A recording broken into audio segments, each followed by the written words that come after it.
Boop. Okay, there we go. Alright, so, Hi. here we are in, the year of our Lord 2024, July 19th. Rooster Teeth Productions is dead.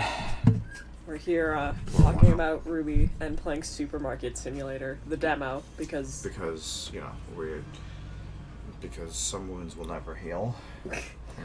Except through therapy. Well, the reason we're playing Supermarket Simulator is for the past 2.5 days, while I've been working, all I've been able to think about is RWBY. So we're just gonna simulate my life for a bit. Probably since my my first year of college. I've done nothing but think about how I would change RWBY. Okay, is that better? I think that's better. Yeah. Okay. Fine. So let's just jump right into it. I will have fun. So yeah, RWBY. So we're here to talk about RWBY, and the Supermarket Simulator is mostly just for background shit. Yeah, it's just to have something to look at so that we can do this on Twitch. RWBY, the brainchild of the late Monty Ohm. And others. Oh no, I can't buy it. Who has been deceased for almost 10 years now, which is wacky to say. How do I look at my card? I don't know. Oh my god, yeah, it has been 10 years, hasn't it? Oh. It was February 1st of 2015, I recall. Whoa. So like 9.5 years.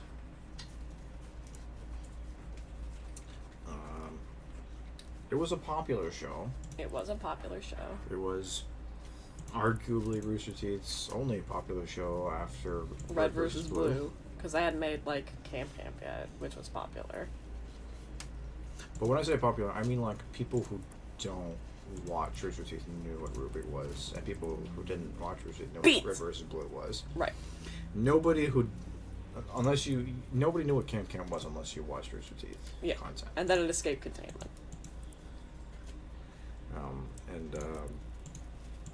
But those were the two, and RWBY, but towards the end, was by far the flagship product of Rooster Teeth. It was the one thing that they had going for them that was like, you know, that was keeping them going. And once it was no longer getting greenlit for another season, I knew that was the first moment I was like very confident that the end was nigh. Yeah. Yeah, and then it was just a slow like trickle of like, Achievement Hunter doesn't exist anymore. And then it was like, RTX is canceled. And then like I think like 3 weeks later they were like, yeah, we're done. It's over. Chicken six store with eggs, pasta, and cereal. The only three things I need. $2. It's a very reasonably priced carton of eggs. Well, the market prices. Should I pump $2.50 for eggs? Just beat the market, just a hair. Very nice. $4.17? $44. Boom. How much is cereal? Marketplace. Markiplier. That's why I know about this game. Also, Markiplier. Boom. Okay, we are open for business, baby. Ignore the fact that the eggs are unrefrigerated. It's fine. That's a thing in the UK and shit. Whoa, gross! Oh my god! The eggs are flying. Yeah, in Europe they don't refrigerate their eggs.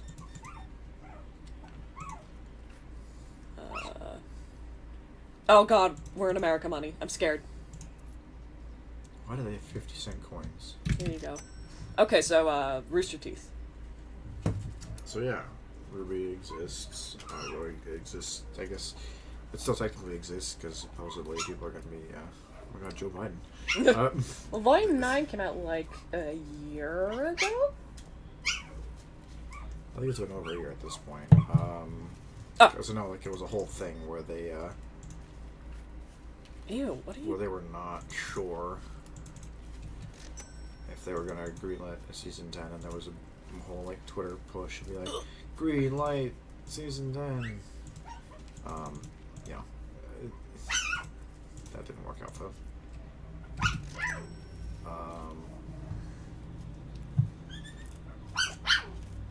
And so we've been thought the point is that RWBY has a whole lot of flaws. Yes. It was popular and people liked it. There's a lot of puppies going on in the background. By Yeah, the so way. excuse the puppy crying. It was a very popular show, but it was terribly flawed, and a lot of people realized that. Apparently she forgot something. There was only 3 items on the shelf, but damn it, she needed more. Was this the lady who bought 3 cartons of eggs? I think so. And it sucks because I can't find, like, any reviews and overviews on RWBY that are, like, good. There's the H-Bomb video, and that's it. The rest are really bad. So we're here to talk about our grievances with RWBY in a very unscripted fashion, because we have bullet points and that's it. We spent a lot of time thinking about all the things that we would love to have done differently with RWBY. And we thought maybe we'd make content out of it. Make some content out of it. Are we out of eggs? In a terribly disorganized fashion. No. So, I don't know about you, but personally, my notes more or less just extend to, like, the first 3 volumes and, like, the beginning of Volume 4. That's pretty much it. Well, should we just go, like, in order? Because beyond that, it kind of goes off the fucking rails. Beyond that, the best part about RWBY is Ruby. And Oscar, but, thank you. Oscar has problems, too. But... You come into my house, insult my boy. Look, it doesn't have to be his fault, but his existence... His existence causes problems, and they are not his fault. Anyway, shall we begin? Do you have anywhere you want to Should we just start with, like, the main 4 girls, and then go from there? We could work with that. Sure, why not? Yeah, because for the most part, I don't have a lot to say about Juniper. Like, while we were prepping for this, I was like, yeah, Ren and Nora, no notes. Because... with the position they're in the show, they are great. Yeah, well, they function fine because they don't need to be main characters. They don't need to be major characters. They work just fine as like support. They're a fun comedy duo, and they have an appropriate amount of development at an appropriate time. Yeah, and it's all dandy, all very dandy. Yeah, so we'll start with, like, the main 4, then we can go on to Jean, and I don't know if we have a lot to say about Pyrrha, actually. Jean might be the only problematic member of Team Juniper. And then I guess we can just sort of keep spinning from there and see where we go. Sure. Who do you want to start with? I mean, may as well. I know you have a lot to say about Yang, but I think we should go in order. Start with the rural. Great. I'll have my most of my points on the last character. It makes sense to me. Fuck. How do I take that back? Give that back. Remove. Okay. This also gives you $100. These guys to buy, like, 2 boxes of cereal, I think. I think that guy's trying to do some kind of refund scam. I don't know. Oh, we're almost out of product. Oh, no. But, so RWBY, right? Yes, Ruby Rose. The whole show is named after her, and she is not the main character of the show for the first half of she the isn't existing the main runtime character of the show, period. Because they forgot. They forgot about RWBY. Yeah, they really did. The problem with... It's like you make a show called RWBY, you can make it about a character named Ruby, and then you make the character Ruby not able to, like, do anything for, like, the first half of the show. Yeah. Which is a problem. It's kind of... It's almost... Actually, Naruto had a similar issue, where, like... like the story of Naruto can't really do anything. Can't really happen because Naruto is like not old enough or competent enough to like actually matter to this world of insanely powerful characters. Yo, $6.60 for oil? $6.50 for oil. And then Ruby's kind of the same.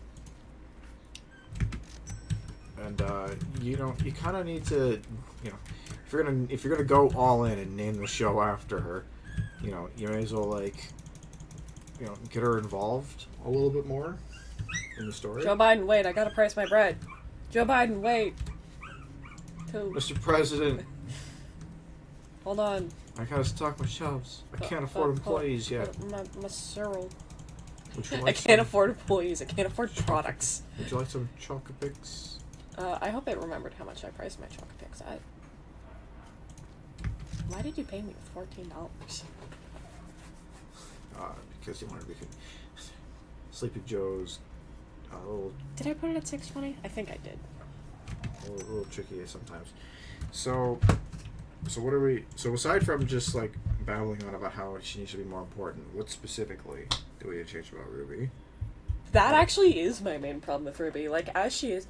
I know people are like, oh my god, her personality is that she's, like, a hero main character. And it's like, that's not bad. You're saying that like it's a bad thing.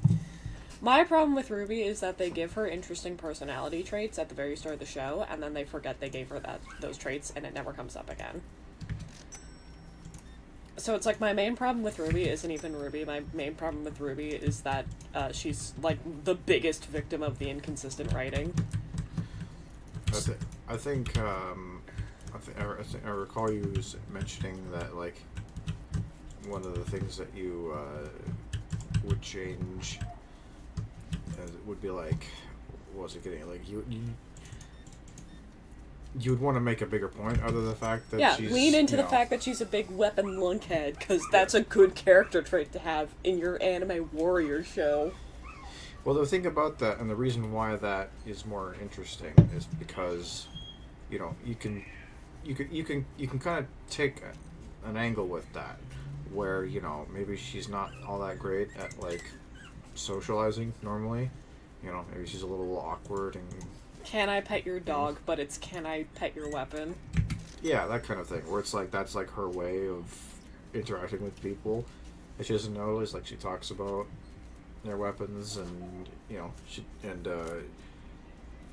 kind of nerds out over it. RWBY meeting Jean for the first time. Why are you fighting with this fucking fossil? That is a lot of bread, holy shit. But it's also like, it can kind of give her a perspective on people where it's like, you know, like you see how, like, she sees how people, you know, fight, like she sees what their weapons are like and what their fighting style is, and that kind of gives her like a unique insight into like oh fuck yeah, on dude. on that character. Made a profit of $1. Oh yeah, good job, Andrew.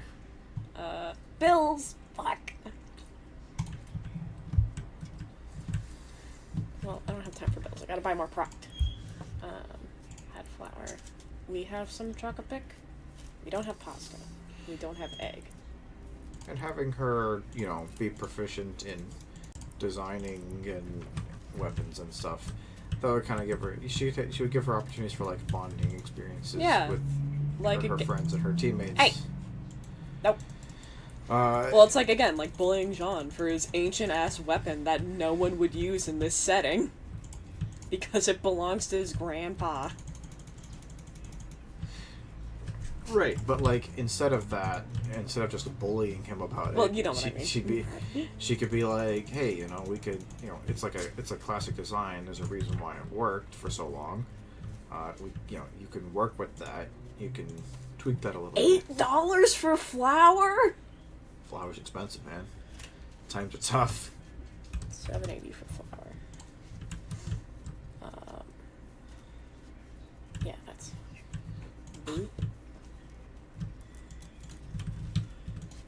And that's also how she, like, you know, functions as, like, a leader.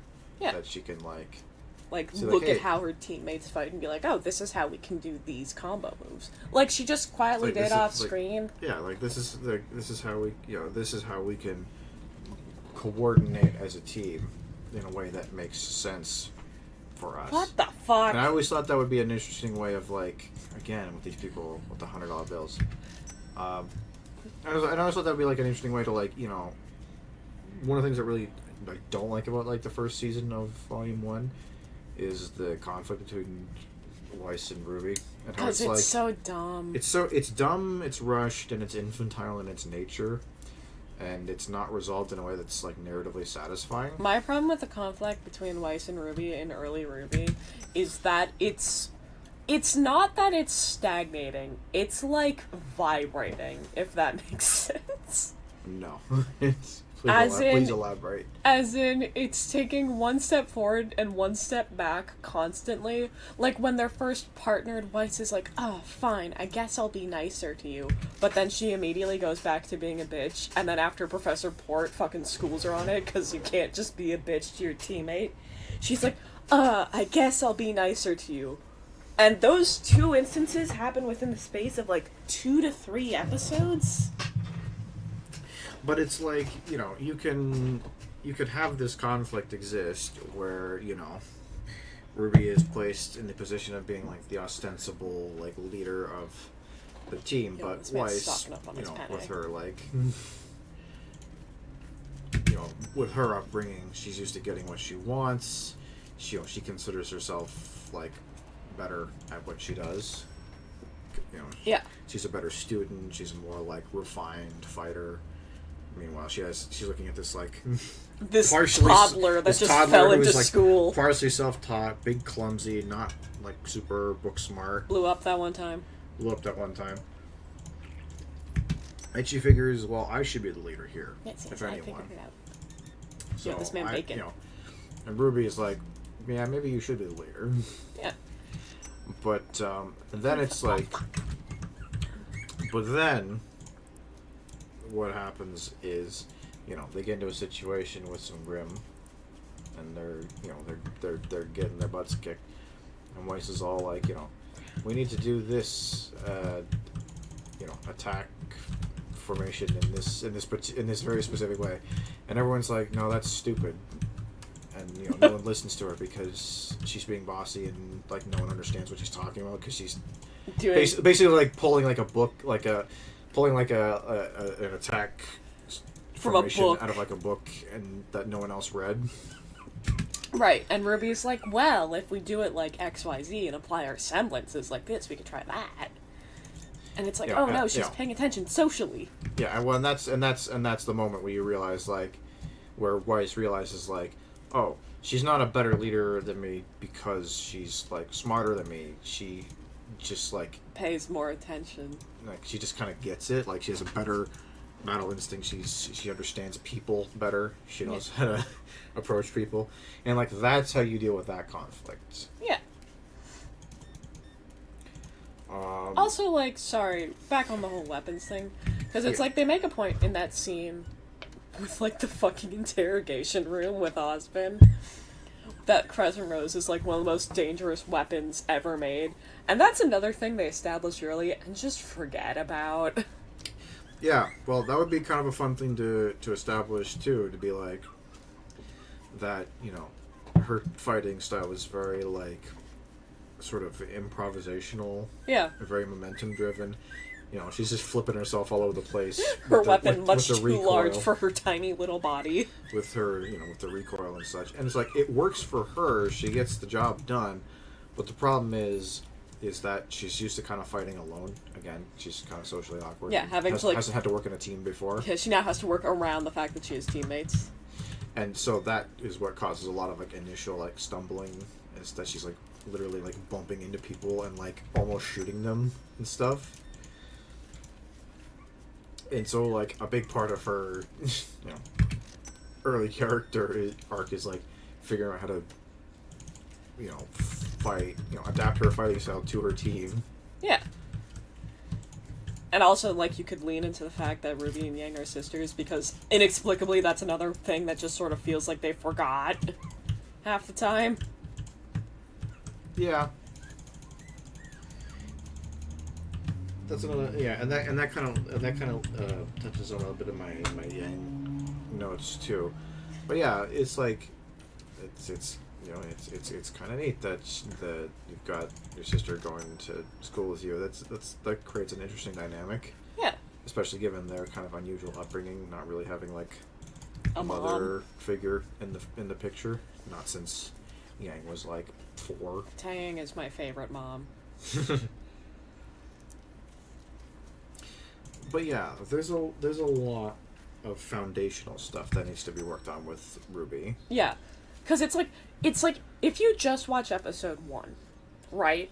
That's like a whole thing, but then you watch more episodes, and all of those interesting things you started with slowly leak out, and you're like, what happened? Where did it go? I lost it.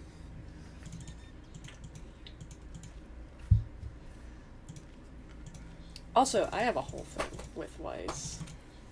Go ahead. Is this where we start our Weiss section? I guess, yeah. We may as well. Because RWBY's... I'm kind of out of RWBY notes. Like, the problem with RWBY is that it's the fact that, like, her issues are very foundational. Like, you have to basically, like, you know, like, reboot her character to really...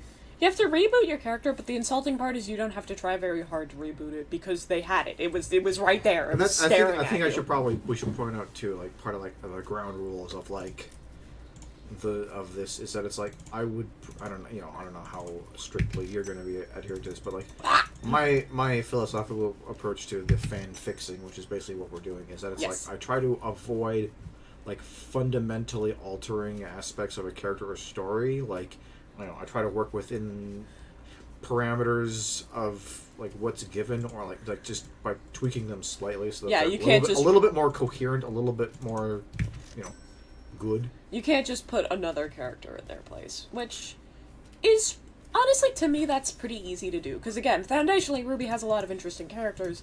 The problem is they forgot to write most of them completely. They left a lot out. Now, the closest character I'll come to foundationally changing them is Weiss, which is weird, because I really like Weiss. Okay. My problem with Weiss is Volume 1 Weiss. I don't like that Volume 1 Weiss is the biggest bitch in the world until she's not. I don't like that she's racist. End of sentence. I think it's okay to have a character that is racist. Fine. I think the question is, like, if you're gonna have that be a thing, you need to work on that. Yeah, more. but Weiss being racist is just quietly taken out of her, like, between volumes 1 and 2, which is fine because literally everything in RWBY revolving around racism was written bad. But it's like, oh honey, when did this happen? What the fuck do we need? Well, it's just it, right? Like, if you're gonna do that, you gotta lean into it. Like, you gotta write around it, you know. And it's so not that hard to do. Like, she's an extremely sheltered person who's probably hasn't lived within like 50 miles of a single faunus in her whole life. You know, she grew up in a culture that is very much like, you know, anti-faunus or whatever.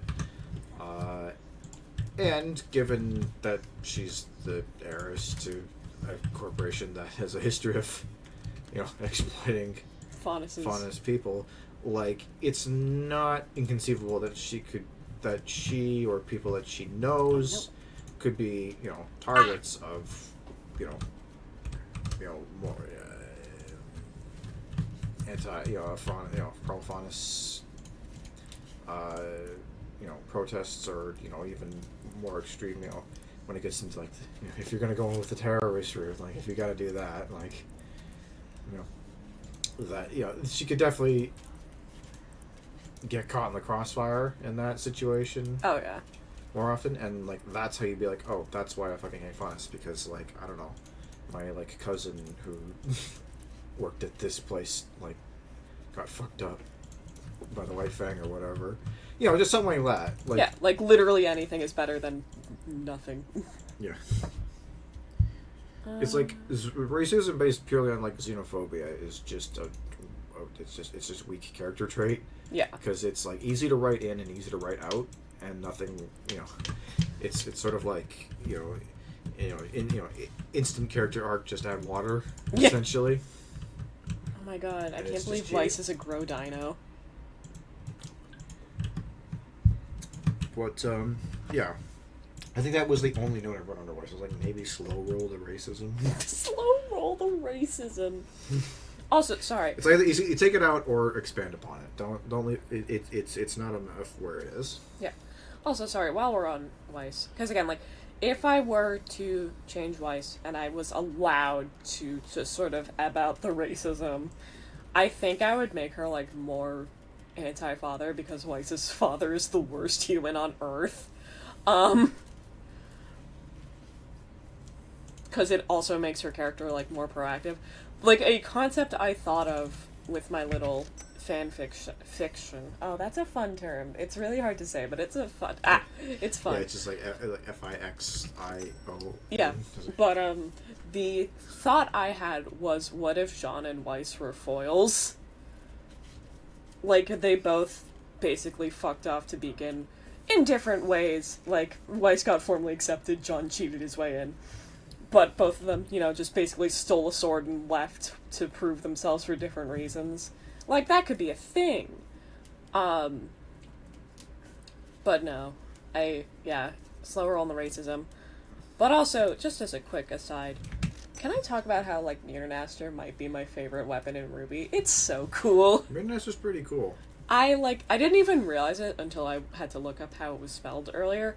But, like, meme text here, it's also a gun, but, like, the entire blade snaps down for the barrel, and it's really cool. That's called a breech load. Oh. Anyway, sorry, I'm gonna gush about Mirrornaster, because I never got the chance to as a kid, because you were too busy talking about Gamble Shroud. Which, like, Gamble Shroud is fine, but it's about that stack. I like the versatility and configurability of Gamble Shroud. Sorry, wait. I don't want the fact that I don't like Blake very much to color the fact that I do actually think hers is one of the most useful weapons. I don't know if I'll ever get a chance to mention it, but I learned it, and it's the funniest fucking thing. Okay. So I learned that canonically, Sun is the person who named Neptune's weapon, the trident gun thing. Okay. Do you know what it's named? No, go ahead. It's called Tryhard. And I think that is, like, one of my favorite things in RWBY. That is fine. So did you have more things to say about Mirrornaster or Weiss or whatever? Or were you just kind of... I just want to talk about how cool Mirrornaster was, because I didn't know if I'd get a chance to. Oh, do I not have fridges? Can I not buy fridge? I can't buy fridge in the demo. Yeah, actually, oh, wait. Here's how I pictured, if I was gonna rewrite Weiss, the way I would put it is that it's like there's a lot of, like, presumptions going both ways with Weiss. With Weiss. And with Weiss and the rest of Team RWBY, right? Right. Weiss is very, like, full of herself. She's very, she's pretentious. She assumes that these people, like, don't know what the fuck they're doing, and that she's better than them. Whereas they all think, she's fuck. Like, whoops. Or rather, like, it's not so much that she thinks that she's better than them. It's like she thinks that, like, their upbringing was, like, less suited to the task or whatever. Right. Whereas, like, they obviously, they look at her and they think, well, she's super, privileged and got everything handed to her. She didn't have to work for anything and all that shit. Whereas, like, in reality, it's like, the fact that her dad did not want her to become a huntress at all is, like, a major thing. And, she wears nice clothes and has, like, nice luggage, but, like, that's basically all she's got. Yeah. I'd say that's the only string to her bow, but that's a pun that doesn't work with her. And it's like, she, at the end of the day, she had to work really hard to, like, get to where she is, get to Beacon and be a huntress, and you could even, like, have that, like, there's so much I gotta talk about, but, like, the idea is that it's like, she feels a lot of pressure because she feels like as long as she's, like, living with her dad, like, nothing is really, like, hers, right? Like, anything that she thinks that is hers can always be taken away from her father because he's such a control freak. character arc where Weiss starts to develop her own identity because she makes friends with RWBY, who, like, literally does the opposite of give a shit over her, like, privileged background, and it's just like, wow, that sucks anyway. Yeah. And it's like, and you know, and you could be a thing, and you could have a thing where it's like, you know, like Merton Astor could be like a gift from her sister. Oh, that could be fun. You know, where it's like, this is like the only thing that Weiss has that is like actually hers, you know? Like, it's, you know, the one gift that she got from her sister, who is basically cut out of their father's will. Yeah. And just doing her own career thing. Dude, Winter's so cool. Like, I wish they used her at all, but, you know. And, like, that's the idea, where it's like, you know... Oh, like, wait, know, hold on. Her, you know, she, you know, her identity is centered around the fact that, you know, she has this one thing that is not... Did we mention we haven't watched past Volume 6? Because that feels important to mention. Oh, yeah, we gave up, like a few episodes into Season 7, so... Which, like, we know a couple of the big things. Yeah, we read social media, but that's about it. Yeah. We know Winter is the Winter Maiden, because that's not the thing that everybody predicted the second Winter walked on screen or anything. And had that name. Yeah. But yeah. Sorry, wait. I had another note about RWBY, because I remember the maidens. Go ahead. The reason Ruby's, like, so obsessed with being friends with Penny is that she's just a sentient weapon. Anyway. It's like, oh my god, you're a weapon, but you're also, like, a lot. I feel like that's almost like... It's like the opposite of, like, the Iron Giant lesson. You know what I mean? It's like, you are a gun, and that's awesome. What are you doing in there? Girl stuff! And just cuts to, like, Penny just, like, opened up on an operating table. Anyway, sorry. I guess we're on to Blake. Oh, man. Blake. But yeah, I just want to see if there was anything else to wrap up with Weiss. What the fuck are you doing? You're buying one box of pasta. Dude just got his, like, pension check or something. I don't know. Yeah. Well, like, here's the best part about our talking points is, like, we can always walk backwards. But yeah, as far as I can tell, like, that's the main thing. So it's like... Because, like, I really like the concept of Weiss. I like the idea of somebody who's, like, you know, has to overcome a lot of, like... presumptions and prejudice about, like, you know, everyone thinks that she's, like... She thinks the world of herself, and then they assume that she's just, like, super privileged. When in reality, she actually is, like, working her ass off to, like, you know, be her own person. Yeah. Here's the thing. In a, like, Volume 4 and onward... A Volume 4 and onward world... Or maybe Volume 5 and afterward, because Volume 4 still had Sun in it for a while, but... In a later half of RWBY world, Weiss is the best character to me, bar almost none, except Oscar. We'll get to him when we get to him. Yeah. My precious son. I agree. You know what one thing I thought about? Damn it! This is, like, not even like a character thing, it's just sort of like a little, like, story beat or vista moment that I thought would be kind of fun between, like, Weiss and the rest of the gang. I always thought it'd be kind of fun if, like... Oh, we don't have oil. Because, you know, like, Weiss sings, but she's, like, not super, like... She sings, but it's, like, it's kind of like, oh, she just does that because that's, like, you know, the thing that, you know, pretty girls do in her society. They learn how to sing and throw concerts or whatever. It makes them look good. It's like, I thought it'd be kind of interesting to have it be, like, you know, maybe, like, she's kind of, like, singing to herself once, and, like... Ruby overhears her, and she's like, "Oh, you sing really nicely," and, like, you know, and Weiss kind of has, like, a reaction to that, be like, "Oh, yes, I can sing and play piano and all kinds of other, you know, things, rich girl things, you know." And then, like, you know, they, like, buy her like a kind of shoddy but still functional, like, piano. Like, stick in her room. She's like, you know, you say you play piano, and I thought, you know, maybe you play piano, and you know, have some, just have, you know, it's just like, you don't really, like, seem to, like, do much, like, you don't have, like, hobbies, you know, you just kind of, you just seem kind of bored, you know. I just thought maybe you'd have something, you know, give something to do. I feel like that'd be kind of a cute moment. That it would be a cute moment. Here's the thing, RWBY is, like, rife. It is rife with potential to have really sweet, cute character moments. And it refuses to have them because Monty won't stop introducing characters. That was his fault. Yeah. Poor guy's never had more than 2 characters on screen at any time before he made RWBY, and he's like, now he doesn't know what to do. Well, the problem is he keeps coming up with designs and then going like, here you go, Carrie and Miles, and Carrie and Miles are like, fuck, dude, okay. Like, it was a joke in the H-Bomb video that it's like near the end of... Shut up. It's like near the end of Volume 1, there was a fight scene that had 2 characters that weren't introduced yet. Because they were focusing on Jean all volume. Yeah, it's like... Munchie had, like... He had, like, the most, like, productive form of ADHD of all time.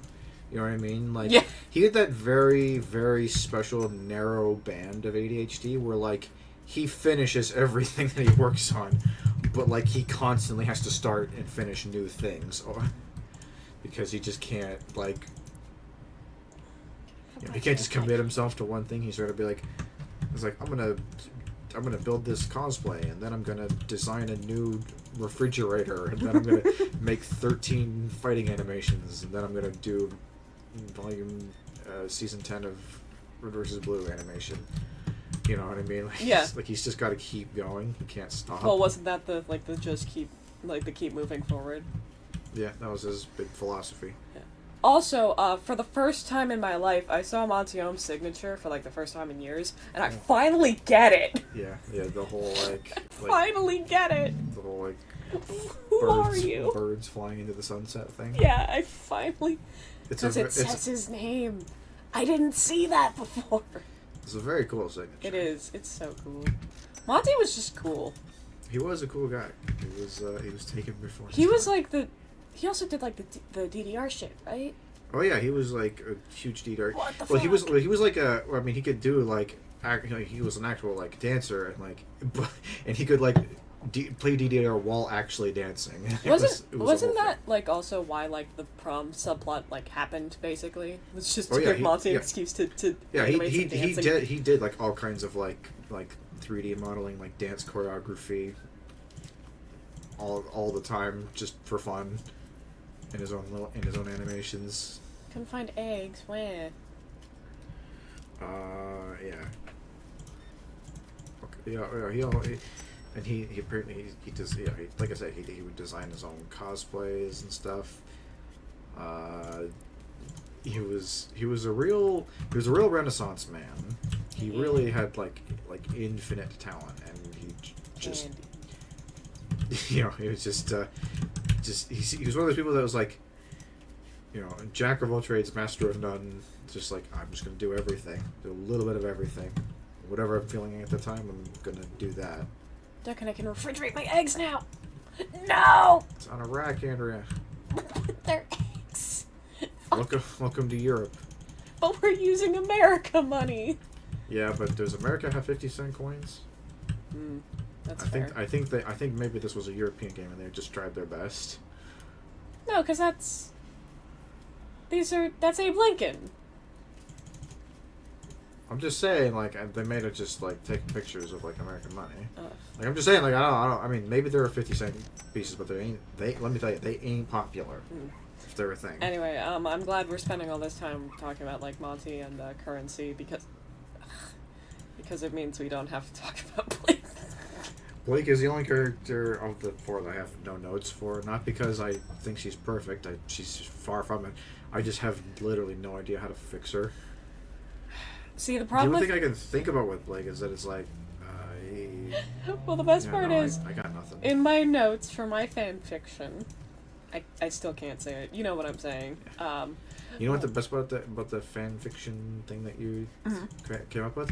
It's also like very close to fixation, which is also true. Couldn't find flour.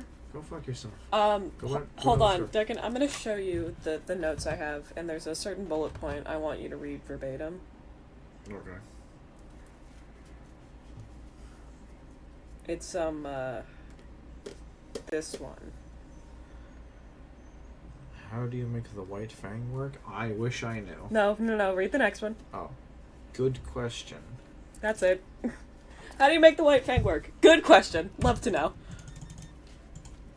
I don't know how to make the White Fang work, because there's literally no way I can think to make them work that doesn't come across as at least a little racist, because a team of white boys wanted to make a racism metaphor. And by a bunch, I mean two. Two white boys wanted to write about racism in America. Oh, no. Do we have coffee? No. The coffee sold really well. Yeah, it's one of those things where it's just like... I have $1. Where like it's one of those things where like the only thing it's just like it's like I can't fix it. Like I just kind of take it as it is and just be like, sure. Because like I had this thought that it's like maybe, like theoretically, like maybe Adam was secretly a really racist human who wanted humans to turn on the faunus, but it's like no, that's still bad. I think. So he, like, you know, puppeted himself as a bull faunus and was like, oh, I'm a faunus. Don't you believe me? Anyway, let's go kill the humans, because then the humans will hate the faunus.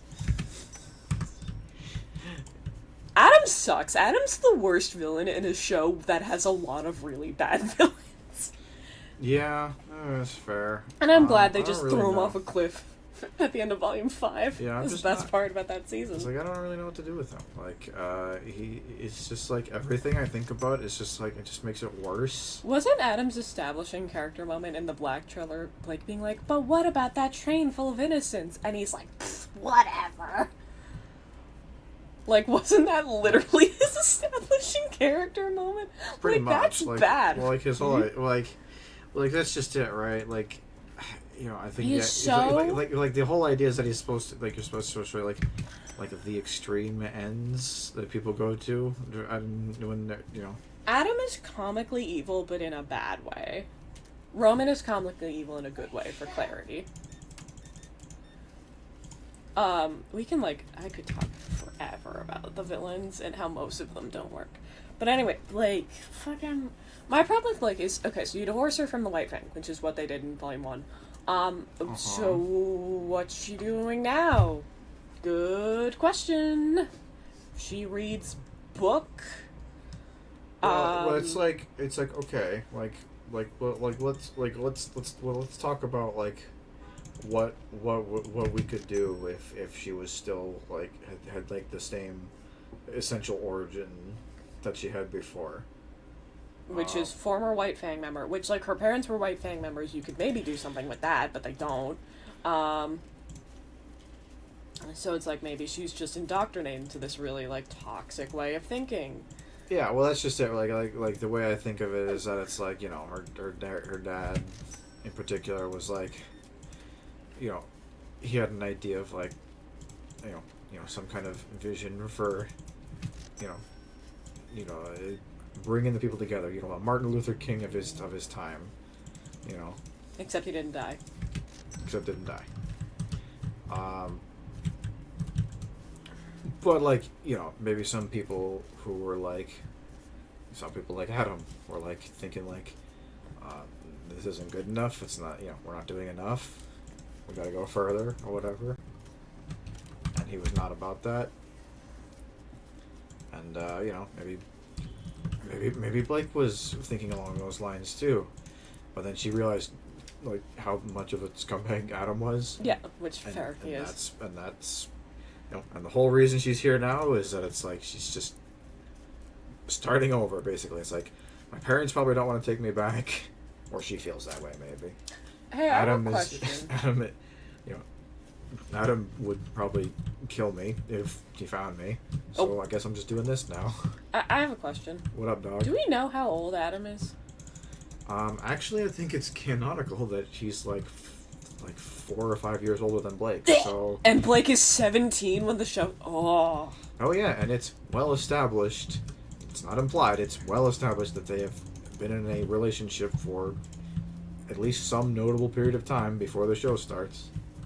I don't like this topic anymore. Yeah, no, it's great. Not only is he a fucking asshole, he's also a fucking groomer. Sorry, it just reminds me. Isn't that great?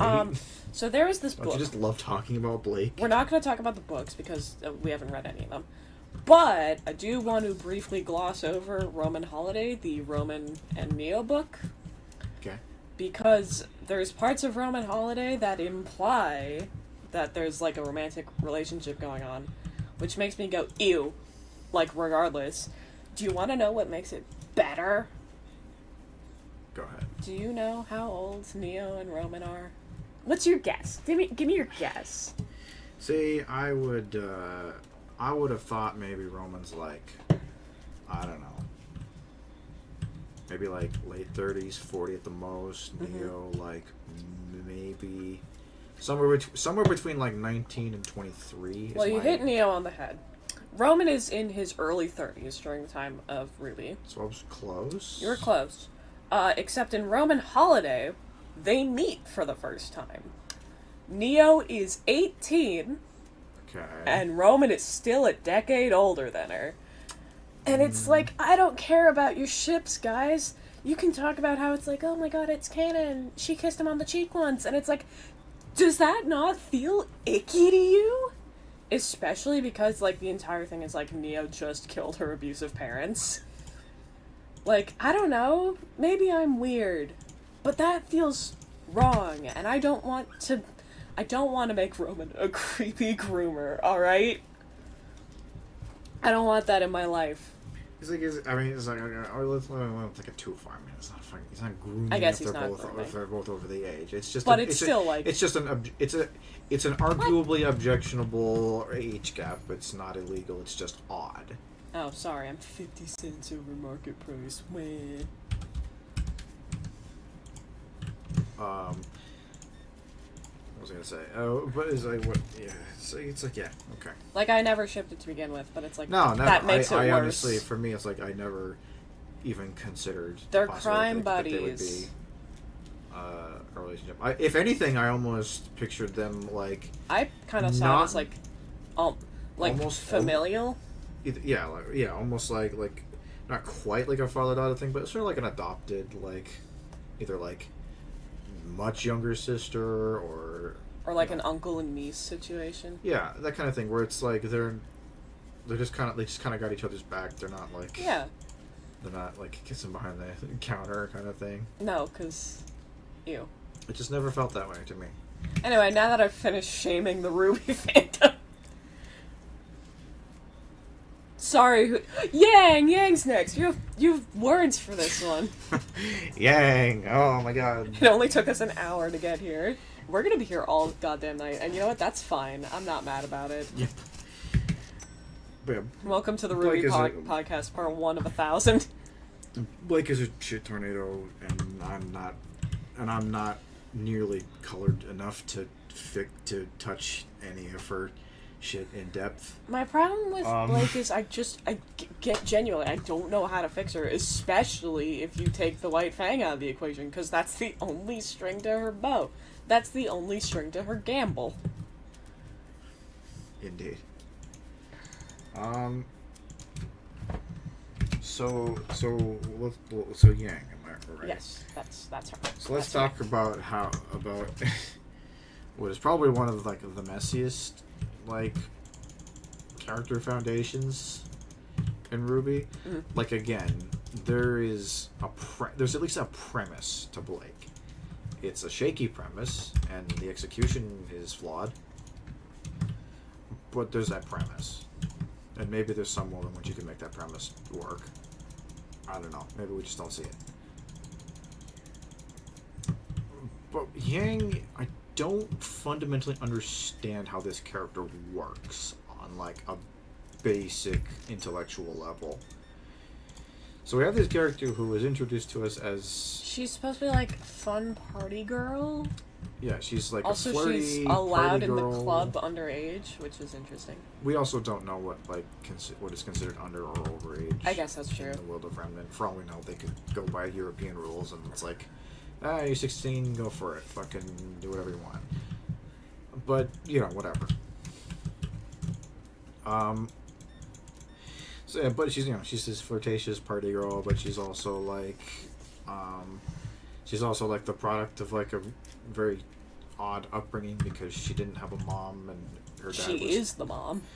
And her dad is like kind of a not like a loser, but like he he didn't do a very good job of bringing them up at first because he was just emotionally broken, and so she kind of had so she says that she had to like basically step in and be the parent, despite the fact that she was only 2 years older than her older sibling and also 5 at the time. Yeah.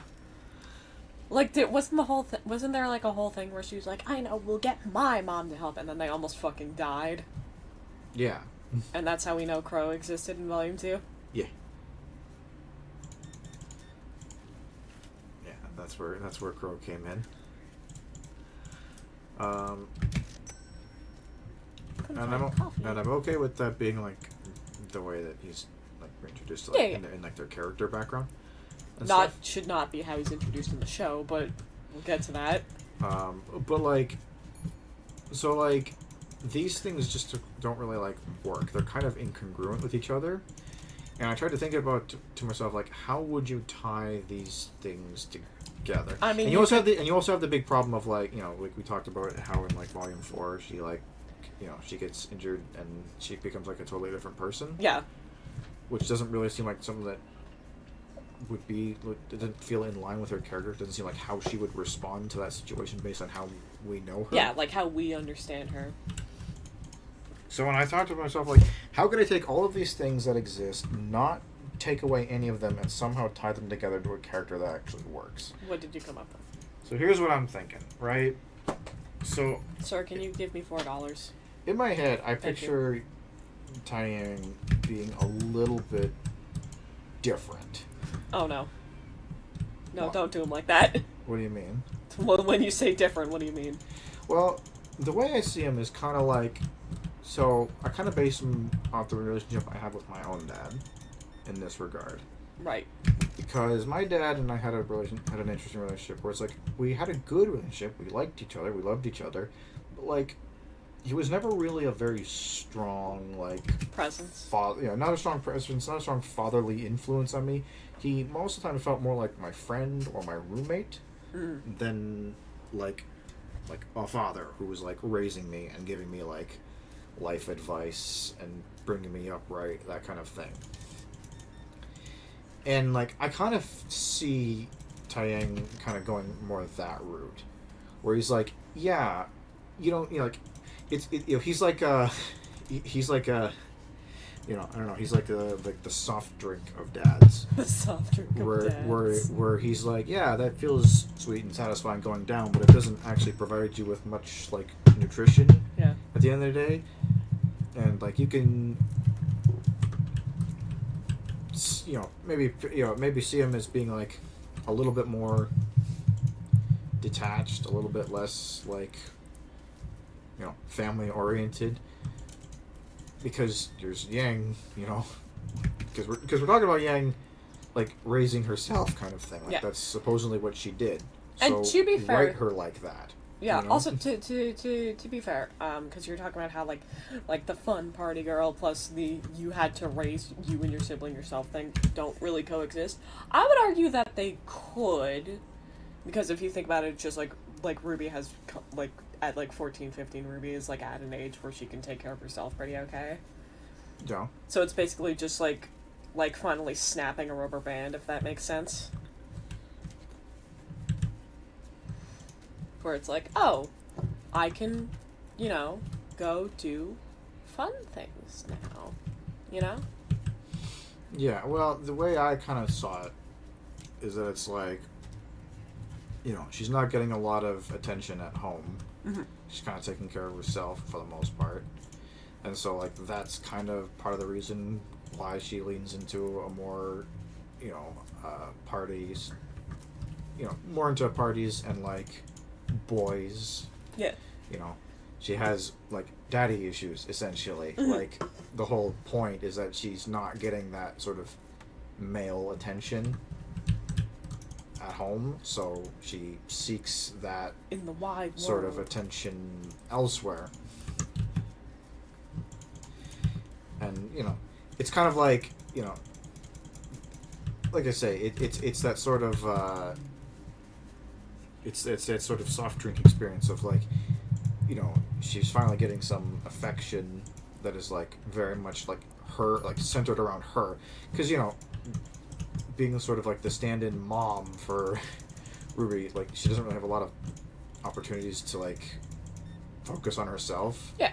You know, like, she's kind of spending a lot of her energy taking care of the sister, and, like, she doesn't really get much time to develop herself, or, you know, and not a lot of people are, like, worried about her. Like, people aren't really asking her how she's doing. Yeah.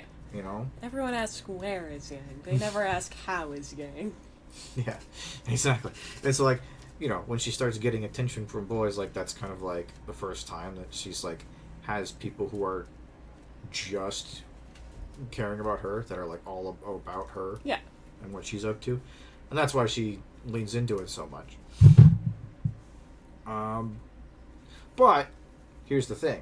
Because of that, and because a lot of, you know, teenage boys have, like, you know, a very superficial, you know, outlook on women, you know, they care about, you know, roughly 2 or 3 things when it comes to girls. The boys, too, ask where is Yang and not how is Yang. Yeah. That's like, that's what I mean. Like, she doesn't, like, she's getting affection, but it's not, like, love. Emotional. It's not like deeply satisfying. It's just kind of, you know, numbing. You know, it's treating the pain. It's treating the symptom. It's not curing the disease. You know. Someone what I mean? gives Yang a hug for the first time and she fucking cries. Yeah. You can go that way. But because of all this, because, you know, she has a very, like, she develops this kind of, like, superficial relationship with men, you know, she ends up having a very, you know, she ends up being, like, kind of fixated on her appearance a little bit, like, Mm-hmm. you know, if she puts on a little bit of weight, or, you know, her hair is shitty, or whatever, you know, she's got a zit or It's whatever. like, that is the most important thing like, right boys now. are suddenly not that interested in her. You know, so she's got some, like, you know, some, like, body image issues. And that could work really well with her character, too. Yeah. Like, it's, I feel like Yang is the most glaring example of, like, there are pieces here. Unfortunately, the writers never put them together. And, like, you know, we talk about how, like, these character traits can, like, help certain characters interact with each other, right? Like, we talked about how, you know, that little scene with RWBY and Weiss. Yeah. And plus their general, like, conflict over leadership and all that.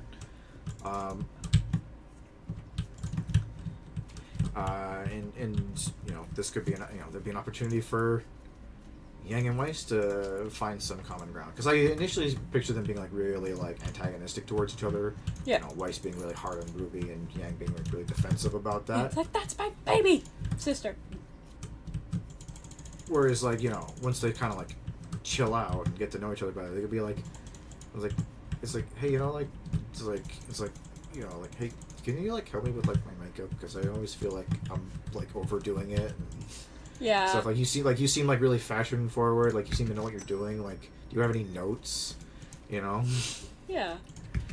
Let them have a girls' night out.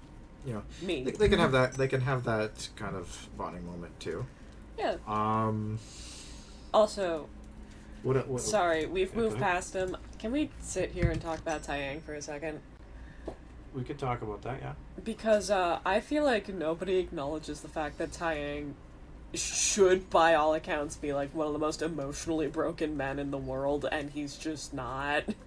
What's what I mean, like, I when I talk about Taeyang, right, like, I imagine him that, like, after 17 years, he's, like, over it, but, like, has not really, like, healed. Yeah, well, I You know what find I it mean? notable that, like, there were suddenly no more, like, You know, like, even hints of, like, no more girlfriends after summer, like... Yeah, he's coping, but, like, there's still some, like, deeply seated issues going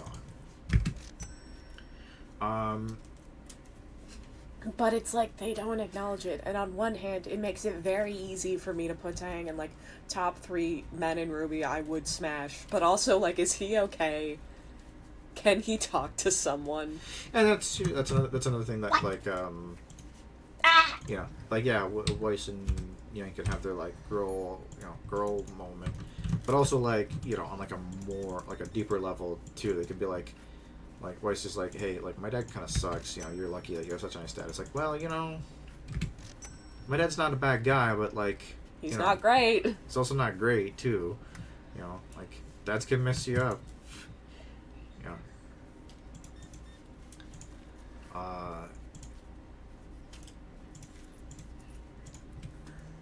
Oh. But, what else was I gonna say? Yeah, I did my little Taeyang sidetrack. Anything else about so, like, that's Yang Jr.? So Yang, right? Yeah. That's her. That's her. So Yang is like, she's got issues related to, like, self-worth because she's not sure what people want from her. She has issues where, like, you know, she's not getting the attention that she wants from men, so she's seeking it elsewhere in more superficial, like, ways. The club. Did they ever establish why she was in that club in the yellow trailer? Or was she just kind of there? Like, she might have been, like, trying to track down a lead related to her mom or something. Oh, right! But, what else? Yang, attention. Can I see? I keep getting my Sorry, can I see? No, it's not there. It's all in my head. Oh, I I'm just sorry. Gotta get... I'm sorry for going on the Taeyang tangent. But so she's You got the daddy issues, the attention, talking with Weiss about the fact that it's like, hey, both her fathers suck, but in different ways. There's that.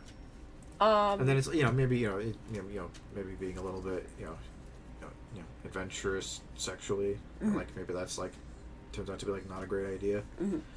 Whatever, you can do something with that. Anyway, but that's also, like, how you tie in the whole, like, when she... the other thing is, her relationship with RWBY could be a little bit more, could be changed because, like,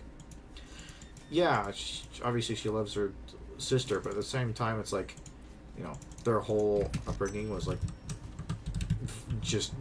was revolved entirely around, you know, making sure the baby was taken care of, even though she is also the baby. Yeah. And, like, you know, maybe she has some, like, issues there where it's like, after a certain point, she's like, I'm done talking about RWBY. Like, let's talk about me and my fucking problems for once, you know? Everybody asks how's RWBY, but they never ask how's Yang. And that could all come together with, and this all culminates with, you know, the end of Volume 3 and the beginning of Volume 4, when her, you know, she gets her arm cut off. Yeah. And all of a sudden, here's this person who's very self-sufficient, you know, basically raised herself. Someone who's never really had a chance to work on themselves, has major issues related to their, you know, their image and how they're perceived by people in superficial ways. And now it's like, now all of a sudden it's like, she, you know, her body's fucked up. She can't do anything to take care of herself. And yet even still, everyone only cares about what the fuck's going on with RWBY. Yeah. And that's how everything comes together with her big mood swing in Volume 4. That's why she's all moody. It's because, like, basically everything that could possibly go wrong with her has gone wrong. Happened all at once. It's like, sure, RWBY exploded again, but... Oh no, I feel like I had something and I forgot. It's gone. It's fine. Knowing me, it'll come back, like, mid-conversation. While we're on the topic, I could talk about Raven, and by extension, Crow. Oh no. who I have, like, the opposite problems with. I don't like Raven. Just end of sentence. No, actually, it all ties into Ozpin, and I feel like we'll probably have a whole section about Ozpin, so I'll bring it up then. You probably know what I'm gonna bitch about. He turned us into birds. It's like this. That seems exclusively beneficial. Why is my name spelled with a Q? Anyway, do I have anything else on Yang? I mean, we've basically covered most of it. Again, my problem with Yang is that Carrie and Miles wrote, like, they wrote Yang, but I don't think they realized what they implied by writing Yang, if that makes sense. Yeah. Also, like, hey, maybe, like, listen, I like Neptune. I've always liked Neptune because he's just a little guy. But I understand that a lot of people don't like Neptune because he doesn't contribute to the plot and waste time, which is totally fair. That's how you make Neptune matter, because that was already, like, a thing, right? That he looked at Yang and he was like, oh, hoo boy. And it's like, hey, you could do something with that. You could explore the Yang and boys dynamic with a guy who isn't a piece of shit. Yeah, you could do that. Because, like, Neptune's just a nice little lad. Ew. Hold on. I figured it out. Yeah, 40 cents looks annoying, but it's actually way easier than you think, because it's just boop, boop, boop. one of each. Yeah. 25, 10, 5. I guess, are we on to Jean? Okay, I guess, before we get to Jean, because he will be the member of Team Juniper we have the most to talk about, I can almost guarantee it. Well, you probably have the most to talk about. I don't really know how to deal with Jean. I haven't spent a lot of time thinking about Jean. Alright, well, do we have any notes on the rest of Team Juniper? I I have a note on Pyrrha, but it ties into my notes on Jean. Okay. And that in and of itself is the problem. Is that, Pyrrha isn't allowed to be a character on her own until Volume 3, and I think that blows chunks. Because Pyrrha's really interesting, but she has to be shackled down to Jean for all of Volume 1 and 2. Yeah. And that sucks. Also, this isn't a character problem, but it is extremely funny with the exposition. Which is, Carrie and Miles are bad at writing exposition, which is why World of Remnant exists. Yeah. But it's just like, it was one of the things that was constantly cut to in the H-Bomb, which is just, my semblance is polarity. Because that's how they explain semblances, when there are so many better ways to do that.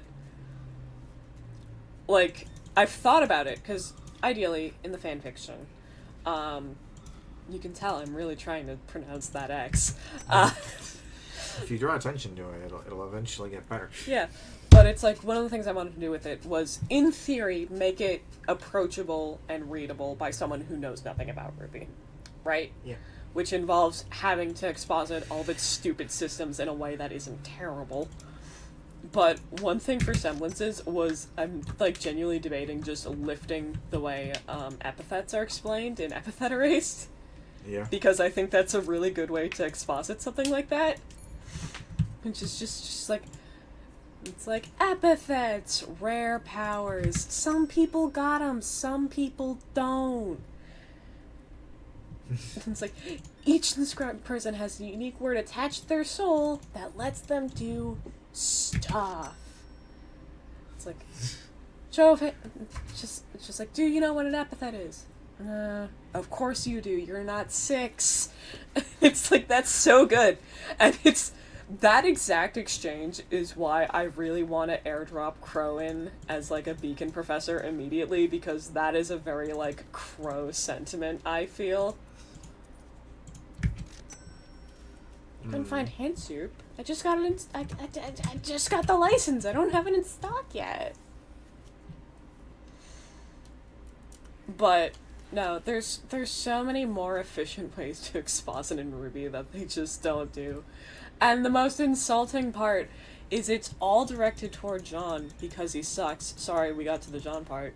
Also, I keep almost calling him John. Which I don't Just know why. John. I think John Arc is a really funny character name to me for no reason.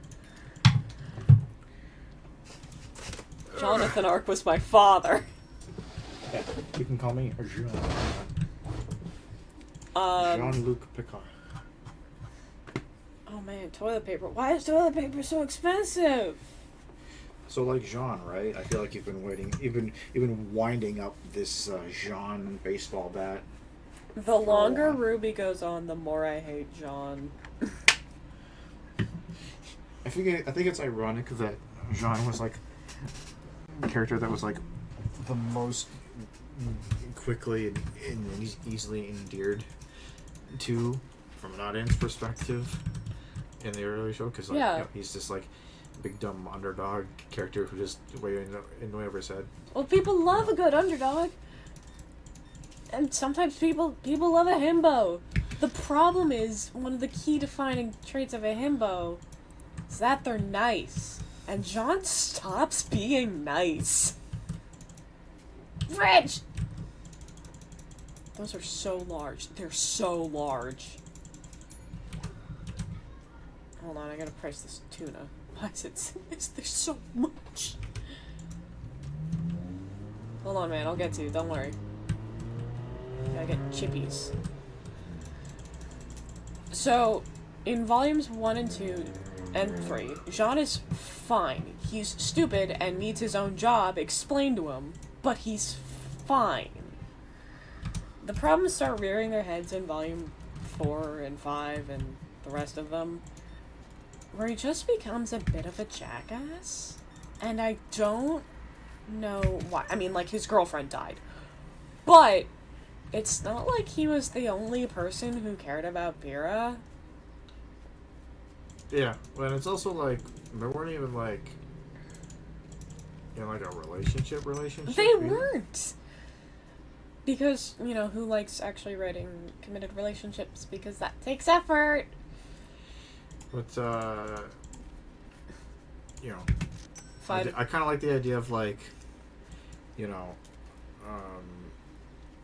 Jean and Pierre, they get along because it's like, you know, I don't know, it's like, Pierre, you know, Pierre likes John because, you know, John's like the only person who, like, doesn't, like, give a shit, like, who she is, essentially. Like just like, oh, pretty lady.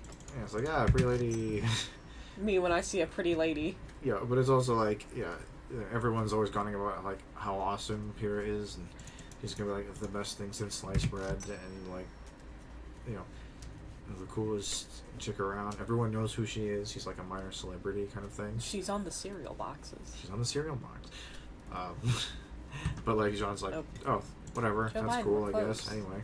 Yeah, anyway, moving on. You're on the cereal box, and that's super cool. However...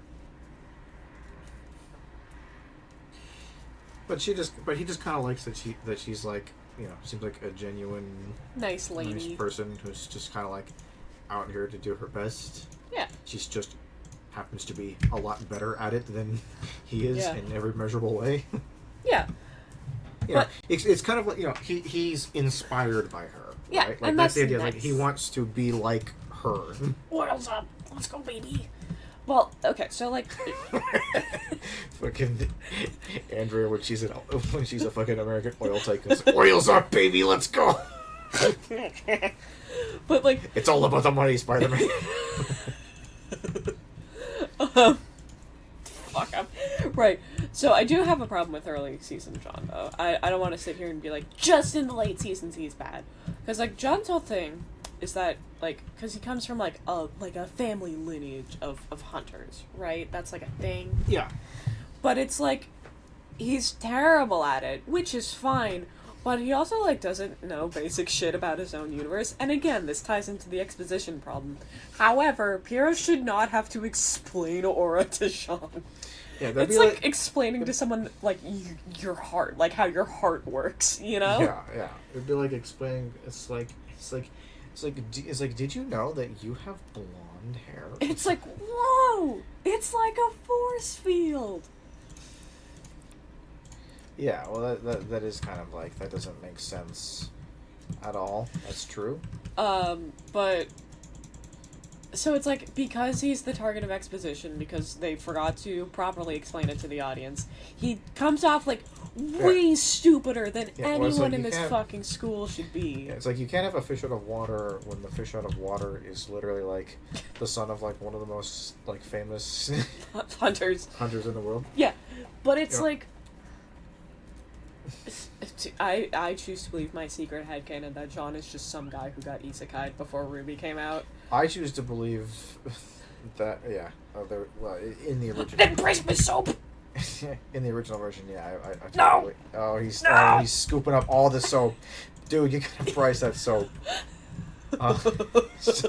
It's just like, ooh, $2 you say. Fucking farm load. Fuck. We gotta get around to clip that, I think. Yeah, it was advertised for $2, so you gotta sell it for $2. That's the rules. That's retail for you, baby. Sorry, Jean, right? So Jean. Oh my god, a penny. First penny. Hey, That was your only penny. Other things about Jean, because we're back to the RWBY problem of they'll introduce character traits, which never matter, ever. Jean having, canonically 7 sisters? I feel like that would influence him as a character, but all that really does is, like, explain why he's got sick moves without saying he was animated by Vanciome, which sucks. But also, like, you could do that. You could deal with that too. Like, hey, maybe, like, growing up with this, like, overbearing masculine figure, and coupled with this, like, very feminine influence. Yeah.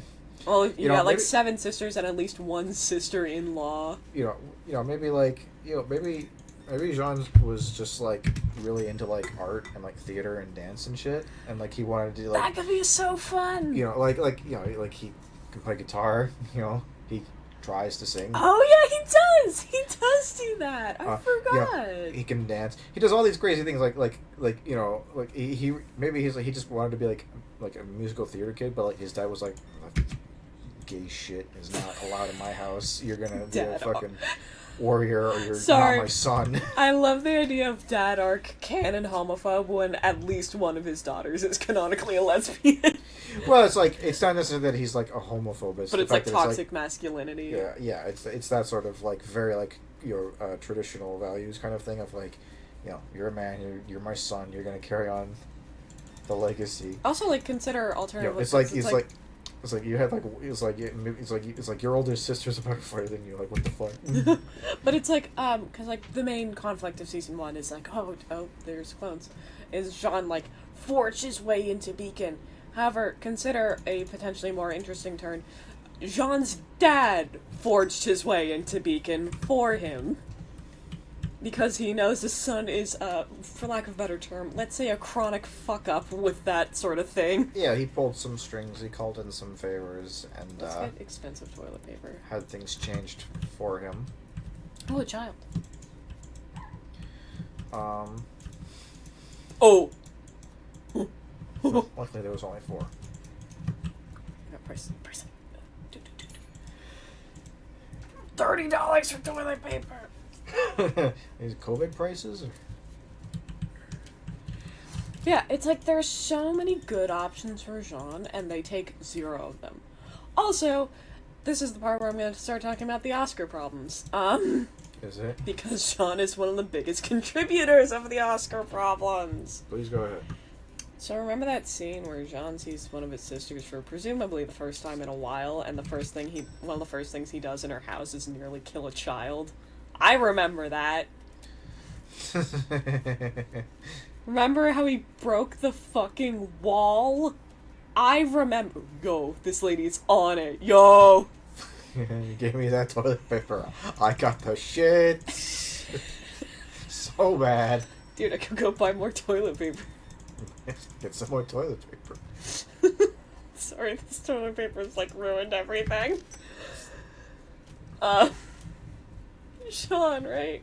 Because it's like my biggest problem with Oscar isn't even Oscar. My biggest problem with Oscar is everyone around him. Yes. like, because in Volume 6, everyone's like, oh my god, Ozpin lied to us about killing Salem, which, first of all, no, he didn't, because I don't think he ever said, it's like, we're gonna kill Salem. He said we're gonna stop her, which I suppose could entitle murder. Could entail, you mean? Couldn't, yes. I gotta stock up. No one's entitled to murder here. But they choose to take this out on Oscar because Ozpin's in his head, I guess. I guess that's the reason. But that's so infuriating because Oscar literally does nothing wrong and everyone hates him. All he did was get a ghost in his brain. This isn't his fault. Yeah, they really should have had this whole breakdown before Ozpin died. Yeah, but then it's like, oh, but how are we supposed to keep the secret? It's like, it's by not keeping it a secret and just communicating with your audience. Because no one likes being jerked around like this. Just a thought. Just a theory. That's just a theory. It's just a theory. And it's like, but it's like I found out in Volume 8, there's a scene where they're like trying to use like the knowledge relic or whatever, and so to like the bad guys, and so the way they go about it is by torturing Oscar, and I hate it. I hate it so much. Welcome to my rewrite of RWBY, where no one touches a fucking hair on this kid's head. Because I'm gonna fucking evaporate trying to write anything bad happening to him.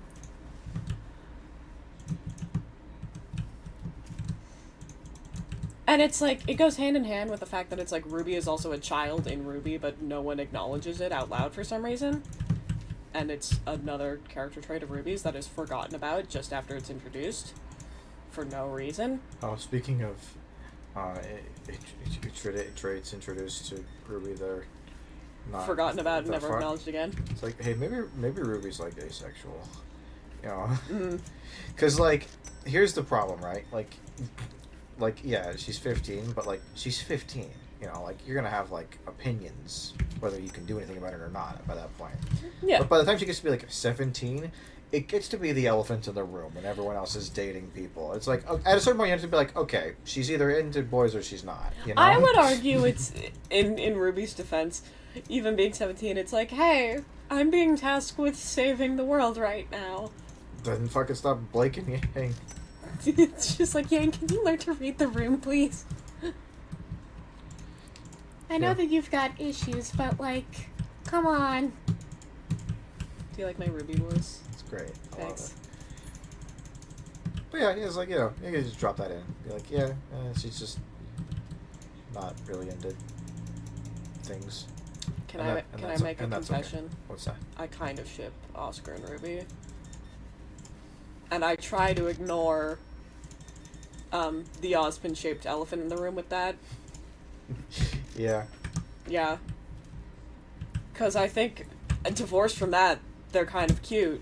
What if, you know, hey, what if instead of having, like, Ozpin, like, haunt Oscar's brain like some kind of fucking, like, ghost tumor?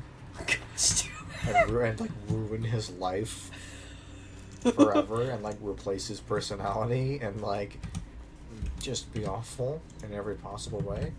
What if he was just like, I don't know, like an apprentice or something? I don't know. Oh, then like he could be part of the story from the start. And he could just be like his own character too. That would be so nice. I love Oscar. He's so good. And also it would be like okay to like have him and have like a little thing for RWBY. And like yeah, they could be a couple. Or maybe that's like the thing where it's like, oh shit, Oscar's into me and I don't know how to deal with that. I don't know what that means. At Yang, how do I interact with boys? Help. It's like RWBY looks at Oscar. It's like, so you like guns? I have a big scythe that's kind of like a gardening tool. Also, I would be in dismay if I didn't mention. I looked up a list of like the ship names because the RWBY fandom makes the funniest ship names to me. Yeah. And it's like in this fanfiction, Oscar's like the only viable partner for Ruby because everyone else is like 18 because I made it at college. So it's like everyone else is just a bit too old for her, but I would be remiss if I didn't at least give passing mention to Sons and Roses, which is so funny to me. See also Milk and Cereal. Who's Milk and Cereal? It's Ruby and Pyrrha. Oh dear. Milk and Cereal. Milk and Cereal. But no, I think they're cute. Welcome to my TED Talk. I also I also still kind of like White Rose, but that's again because I'm a sucker for friends to lovers, and I like the idea of Ruby being Weiss's first real friend ever because Weiss doesn't have friends. I think that's just an objective fact. We still have the toilet paper. What's this cleaner everyone keeps pestering me about? Hold on. I gotta... Nothing went here before, right? It's fine. Sure, man. Don't you buy this cleaner before I can price it. $6 for cleaner. Boom! The cleanest one, the cheapest Windex you ever saw. Cheapest Windex you ever saw.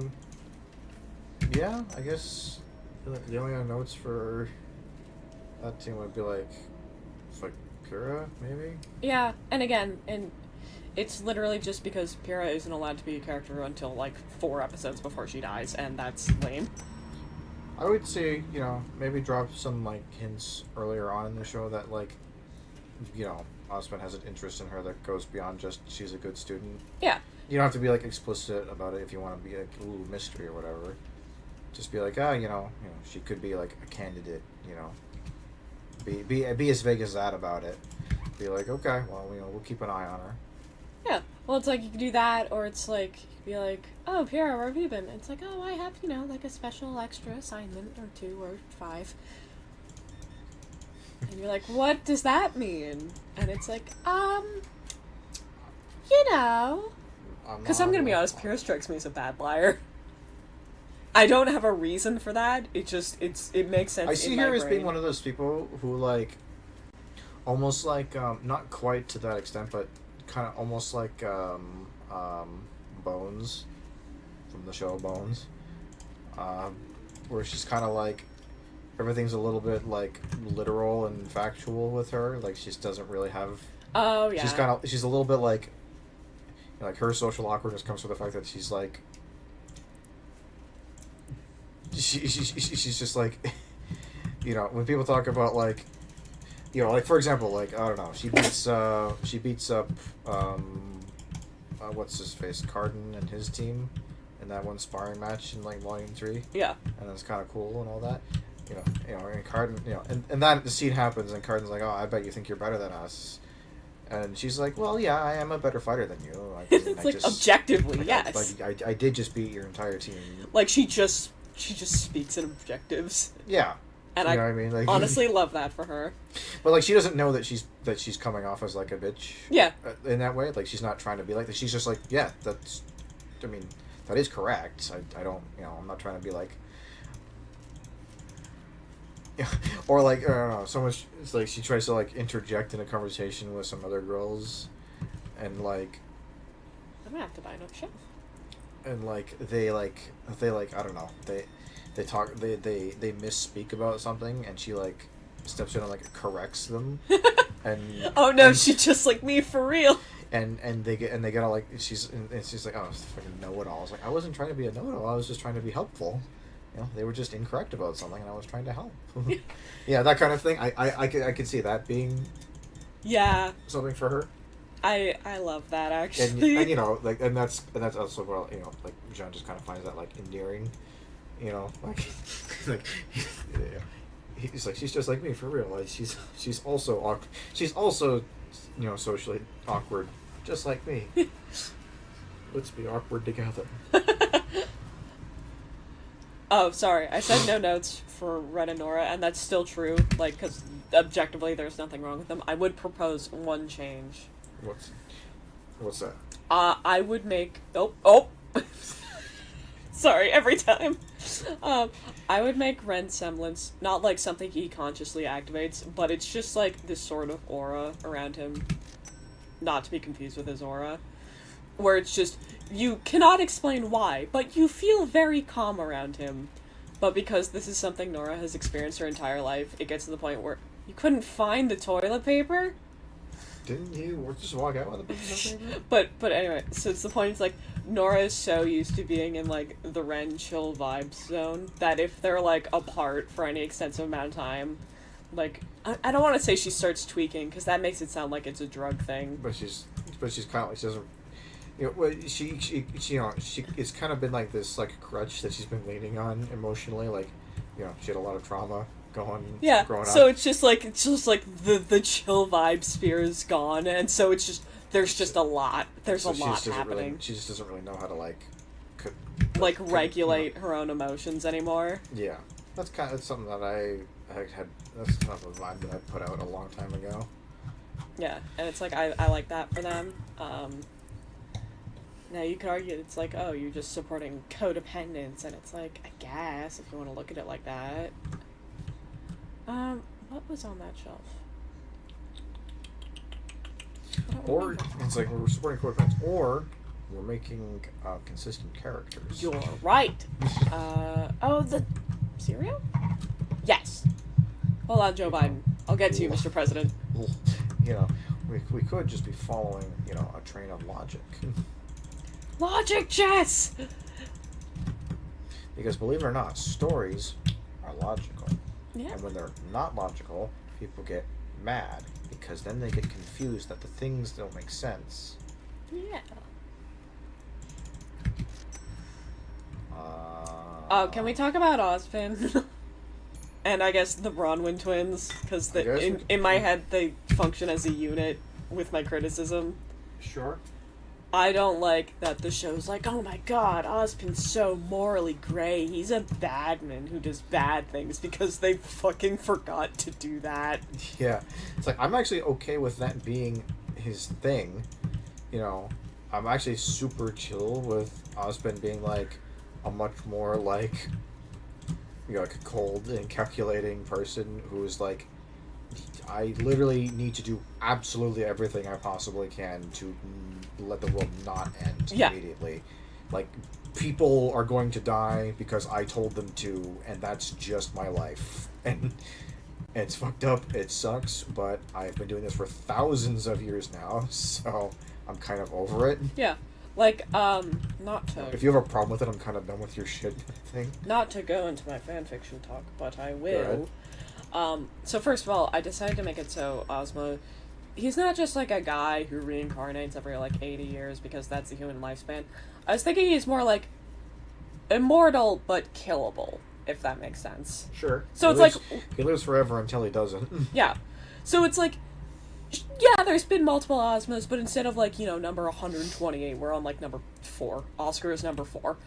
And also, I guess if we're going with the idea that Oscar gets to exist as a character before he's, like, formally introduced, like, in show, as, like, Ozpin's little random apprentice who's just allowed to hang out, you can consider it's, like, how the maiden powers are implied to work until they change the rules, like, 7 times, which is just the last person you are actively thinking of is where the little Ozma soul goes. Yeah. Yeah.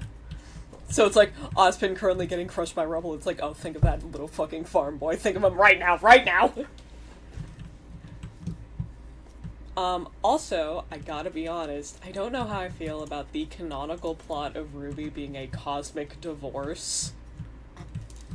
Yeah. Because that's the plot, Yeah, I have one note under Salem. Oh, tell me. She doesn't even have her own heading, it's just like general story stuff, which is literally what I called her. My only note is, what the fuck is a Salem? Because I literally have no idea how to write that character. I would argue that out of every character we either have or have not talked about yet, Salem is probably like the most fundamentally unworkable character. Yeah. Because everything from top to bottom is just awful. Yeah. Let's see our expanded store. It looks... Oh! How do I move shelves? Oh, I'm buff. Very strong. We need more shelves. Yes, you do need more shelves. But it's just like, her background is nonsense. Her personality is non-existent. Her motivation is boring. She just has nothing to work with. Every single character that works for her, that is opposed to her, that is associated with her in any way, is by default more interesting and better written than she is. Yes. Yeah, but sorry, before we go on to Salem, I'm gonna finish the Ozpin and the Raven point. Yeah. So hear me out in Rewrite, right? Because it's established that the Broadwinds have a prickly relationship with Ozpin because, sorry, let me check my notes here, he, quote, turned them into birds. Which is... God! It's so fucking stupid that that's a morally gray action. Yeah, it's like, what I don't... Here's the way... I mean, I don't know if well, I have Go ahead with notes. Okay, so... I'll see if I'll compare. So, hear me out. So, consider that the Bronwyn twins are actually pretty split on how they feel about Ozpin, which is to say, Crow's kind of fine, because he's still in Ozpin's inner circle, obviously. Yeah. Raven is not. And the reason is, as established in canon, Raven is the Spring Maiden. Now, in universe, the reason this happened was, I don't know, she sprouted up in Atlas, had a panic attack, and found Raven. I think that's the actual lore. Yeah. That's dumb. So hear me out. Raven's like, yoink. Raven is the prequel to Pyrrha. Like, do we like that as a concept? Which is to say, there was a situation like the Fall Maiden with the Spring Maiden, like 20 years ago. Sure. And Ozpin pulled Raven aside and was listen, hey, I need you to do this because you are, the only valid target we have. Maybe Summer was also an option, but again, you gotta save those silver eyes in case of emergencies. Yeah, I think Summer can kind of have her own thing going on. But it's like, is that anything? And so it's the reason... I kind of like the idea of, like Team Stark in general was, this is the prototype to Team RWBY, or, the previous iteration of Team RWBY. Right. In every, sense of the word, where it's, growing up, they were very much poised to be Ozpin was very much like, oh yeah, you guys are totally going to be the ones that save the world, You got the magic silver eyes, you got the you got the Spring Maiden powers, you guys are pretty cool. You're going to go places. And then everything went to shit. Summer died, Raven fucked off. Yeah, and, but it's everyone else just kind of had problems. I don't have a candy shelf. Ah. Yeah, and that's a big part of why there's a tense relationship there, where it's he's Crow in particular is privy to the fact that he's kind of just been doing this over and over again. He does this every year. It's and he realizes it's a necessity, but at the same time it's it's pretty messed up too. Yeah. Oh wait. And so he's here looking out for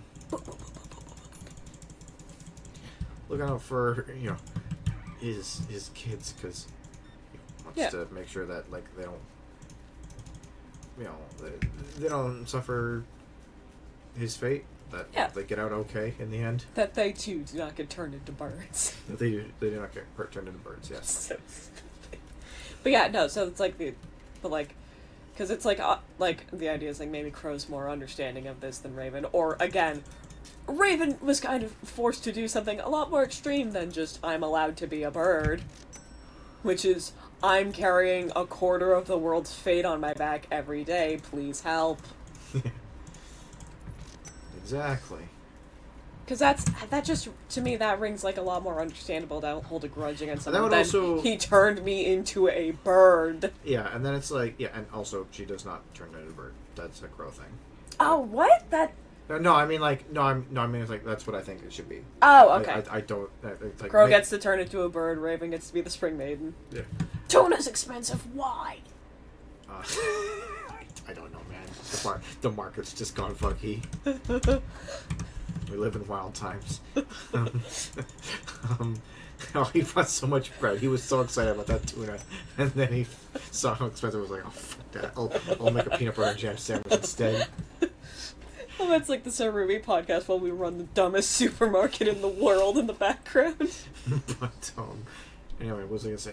Crow. But it's like that could also explain like part of the reason why Crow and Raven have such a hard relationship, because like, you know, he could see Raven as kind of like turning her back on like, you know, saving the world. Yeah, her literal kind of. job.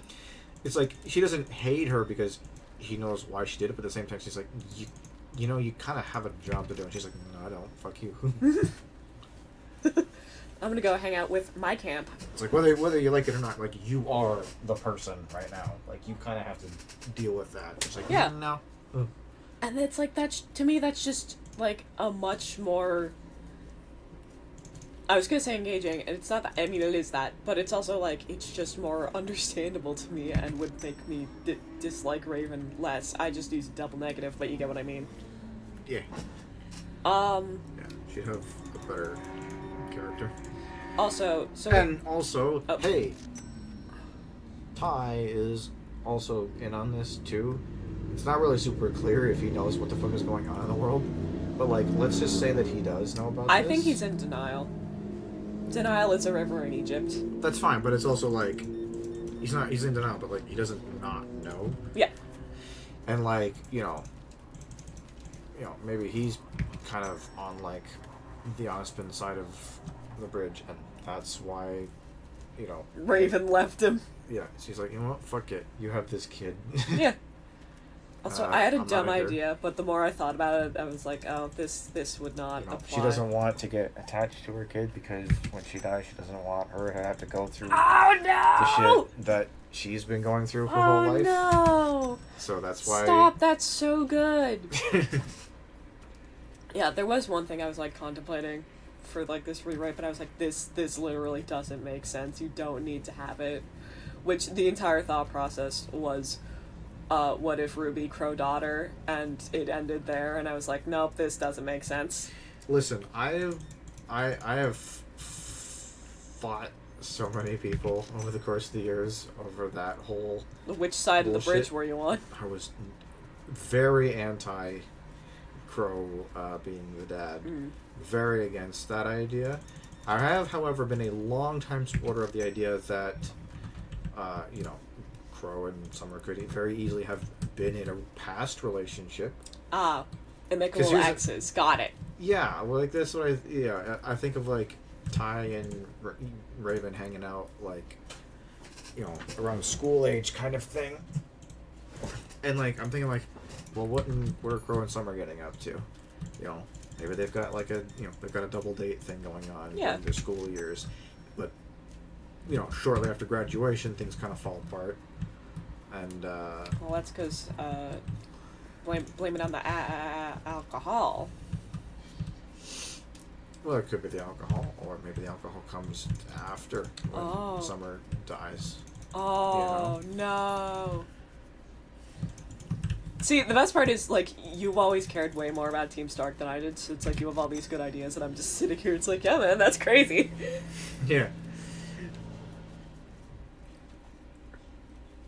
You know, we get into this position where, like, Summer dies because, you know, they've you know, apparently they elaborated on it in Volume 9, and it, like, connects to the Salem conspiracy, which is, like, kind of boring, if I'm being honest. Like, I get it, but I also feel like I would make it not that.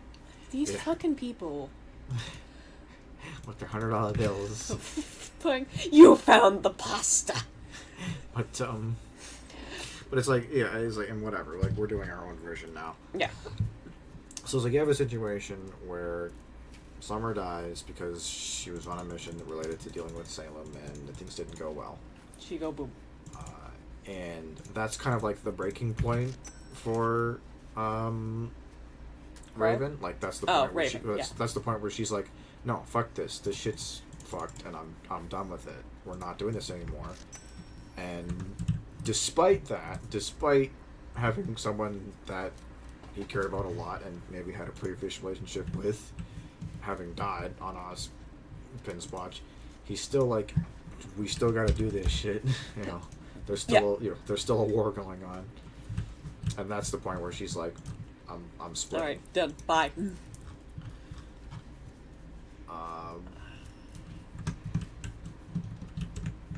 There's no crouch button. But you know, Yep. obviously, poor Crow's like, yeah, no, I'm drinking. Yeah. My sister just Go. just left. My ex-girlfriend died. My best friend's kind of a emotional vegetable. Best friend's And my- emotional vegetable. and My my- and my- nieces are babies. And who are probably going to die horribly Yeah. at some point in their lives. And my boss is like a kind of a crazy person. You know, life sucks. Drink Go. the pain away.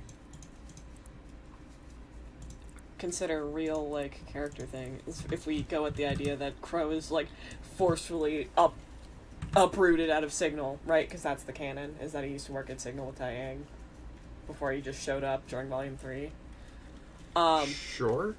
So he just gets airdropped from Signal to Beacon, partly because he wants to keep an eye on his nieces, because he loves them, and wants to make sure they don't vaporize.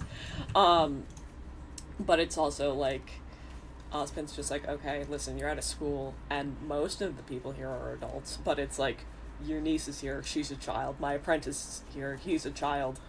You need to cut that shit out. And Ozpin's like, not Ozpin, Crow's just like, fuck you. Alright? You were the reason why I drink. Yeah. But it's like, you could also go the angle of, like, you know, maybe the teaching job was kind of like Ozpin's idea of, like, it's like, here's like your day job, you know, like, here's your cover, essentially. Yeah. It's like, there's so many things you could do, and part of it is just because the show was not fully realized when it was, like, being produced. And there's only so much you could do about that, but it's like, now you have the chance to make it good. And that's what I'm trying to do, and I hope I'm doing a good job. I don't know.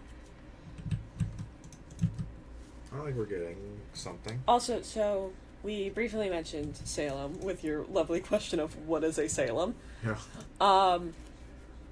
Hold on, I gotta make sure I got all my store stock. It's very important that we get all this straight, should because we- this is important. We need coffee, we need toilet paper. I should get eggs. What have I already ordered? I've ordered oil, peanut butter, hand soap. Oil, peanut butter, hand soap. Pasta. Shampoo. No. Cleaner. Egg. Something about pasta or Chickpea. something. No, we got the pasta. Oh, fuck. And coffee. Okay. So Salem, right? My boxes! So Salem. So, Salem's backstory is that her husband died. She went to God and went, can you bring back my husband? And they said no. And then she threw herself in the Grim Pool, and now she's Salem, right? That's canon. Yeah. So Basically, yeah. So I have this, like, idea. Or that it's like, basically- oh no, it was more. How did it go? So she said, it said no. Yes. She got mad, and I think she basically like rebelled against the gods. She like brought all of the people who can do magic and be like, let's fucking kill God because they suck. Oh, that's way more interesting. And they failed because, you know, God. Right. Like, literally all it controls, like, how power is distributed in the universe. Therefore, it's an instant lose. Yeah. But anyway, I think their solution was, we're gonna make you immortal so that you just suffer forever. Oh no. And Boys, am I right? and then it's like, And then she throws her from the Grim pool. Okay. So Salem... Which just exists in the universe, I guess. So Salem is a lady plus, like, super concentrated Grim, basically. Yeah. Okay, so hear me out, right? I feel like what the full idea of what I'm about to pitch to you may be the hardest sell of my entire plan, so I'm just gonna need you to walk with me for a bit. Listen, it's almost midnight. I'm pretty pliable at this point. Okay, so let's say theoretically, like, most of, like, the big bad Grim, like the Wyvern and the really fucking creepy guy, like, all the big unique ones, those are, like, direct results of, like, Salem herself, right? Yeah. But then you get baby Grims, like the Ursas and the Beowulfs and all that shit. Yeah, well, when a big Grim and when two big Grim love each other very much. No. When a big Grim eats somebody, they digest the person, and then you get a Grim, okay? Oh, no. So. How violent.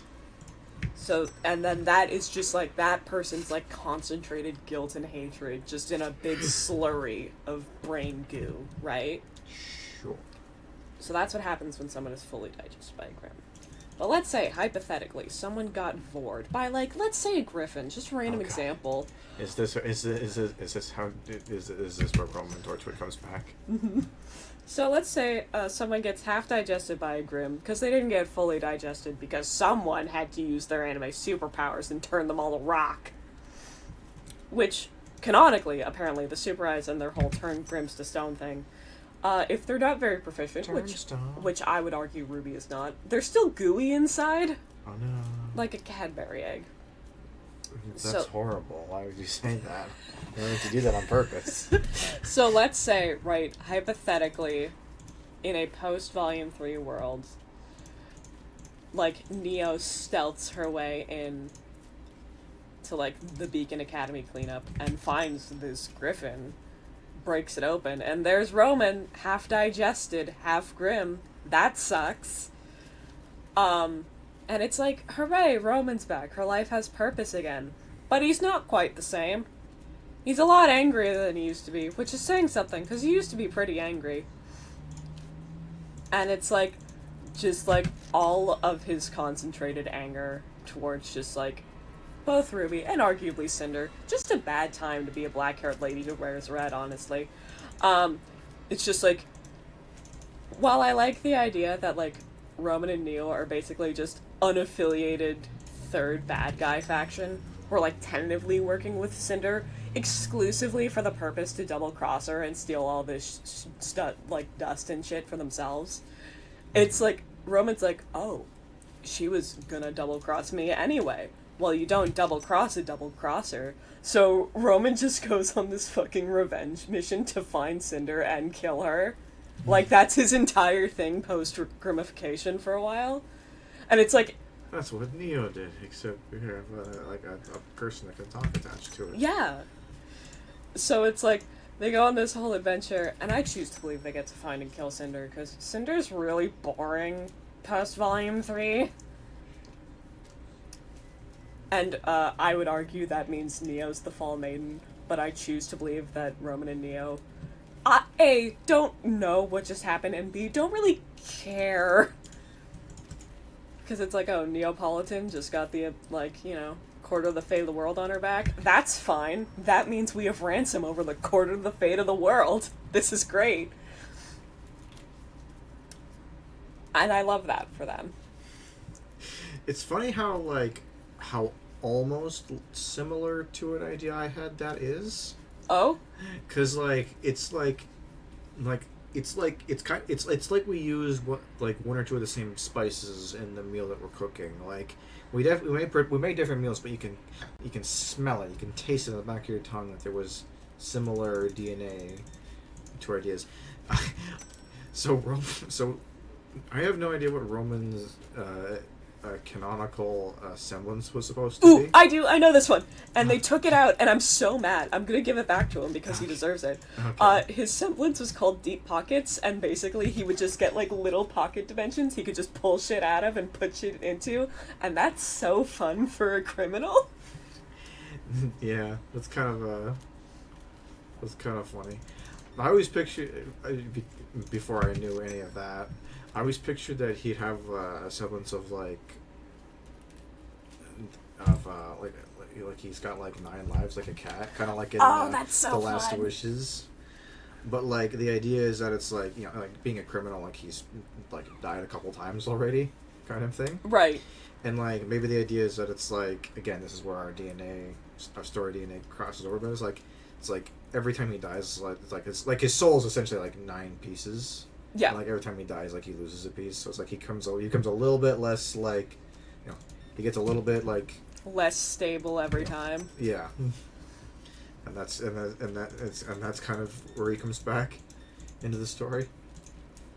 And I thought that was kind of a fun little idea where That like, is whereas fun. he's kind of like out for a while because he dies, but when he eventually comes back, he's kind of like found that like some people have like muscled in on like his crime territory. So he has like episodes where he's like essentially like forcing his way back into the business. I love it. Neo Just on his like side. both of us are like, yeah. So Roman comes back and just chooses to be a little piece of shit for literally his own gain the entire time.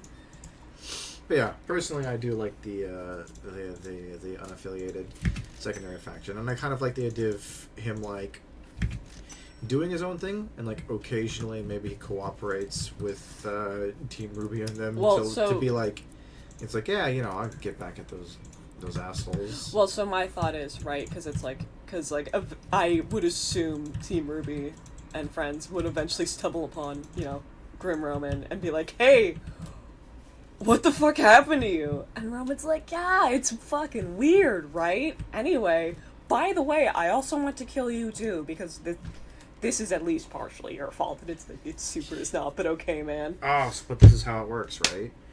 At first, it's like, oh yeah, obviously, you know, he wants to like get back at RWBY and gang for that, but like, you know, maybe he plays it off like, you know, shit happened, right? Circumstances, bygones be bygones, water under the bridge. How about, you know, you guys hate Salem, you hate Cinder, I hate Cinder too. Why don't we do a thing? And then at the critical moment, he kind of he betrays them, and you know, when they're supposed to like, you know, let them take control of like the Fall Maiden, Mm-hmm. that's the moment where they're like, psych, Neo's the Fall Maiden now. And like then he makes his getaway and be like, yep, we can do whatever the fuck we want now because we own one of the most powerful people in the world, and we don't owe our allegiance to anybody. Yeah, well, it's kind of like a similar vibe to what I was going for, because it's like, I choose to believe they cross paths with Team RWBY post Cinder is fucking dead. So it's like they're like they realize it's like, oh no, that's the Fall Maiden, she's right there. So they're like, hey Roman, hey man, listen, you know, we've had a rocky road, but like, do you want to team up? And it's like Roman is like smart enough to realize it's like, there's something they want. So it's literally just like a bargaining chip of like, okay, we'll help you if you know, maybe like turn the other cheek if you see us doing crime in the future. Because it's like, you saw what happened to that other lady who betrayed me. Just throwing it out there. So it's like they're fully aware that they can use Neo as a bargaining chip, and it's just like I'll fucking bury you if you go back on this. We made a deal. Because I choose to believe the only way RWBY can end good is if Roman wins.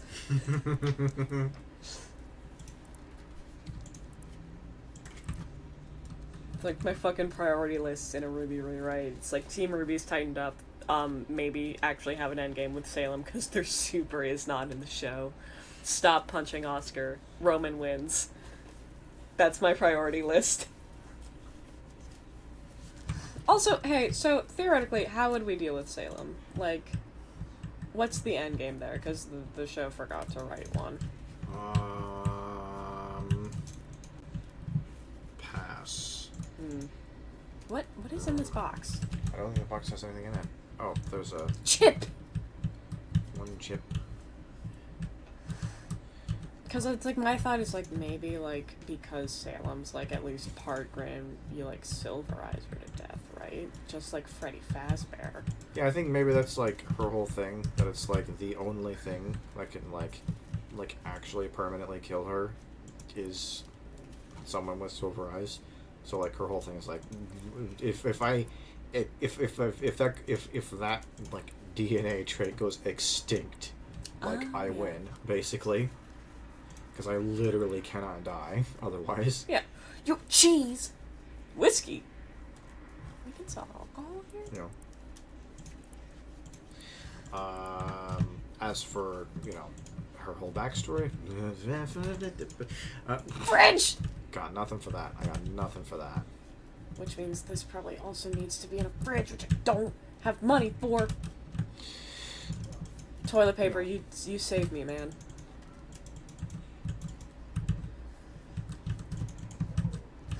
Yeah, it's just like...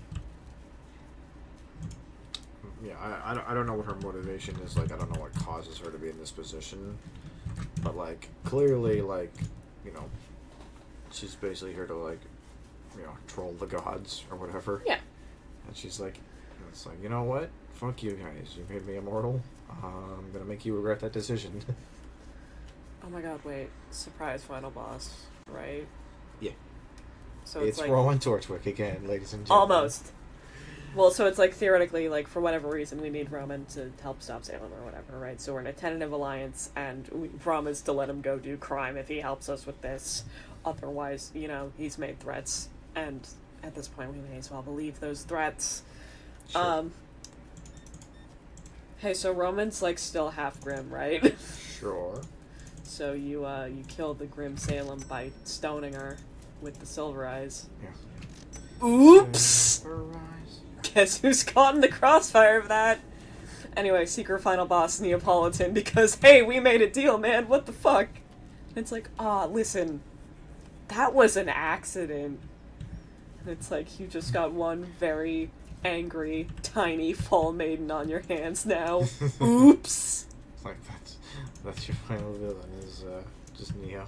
Like in Volume 9, except it's not like, oh, look at our angsty angst lord. It's just like, this is just like, you just shot my best friend.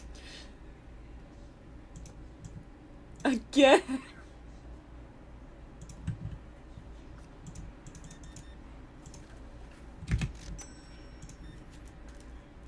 Whatever. At least people keep complaining about the pasta.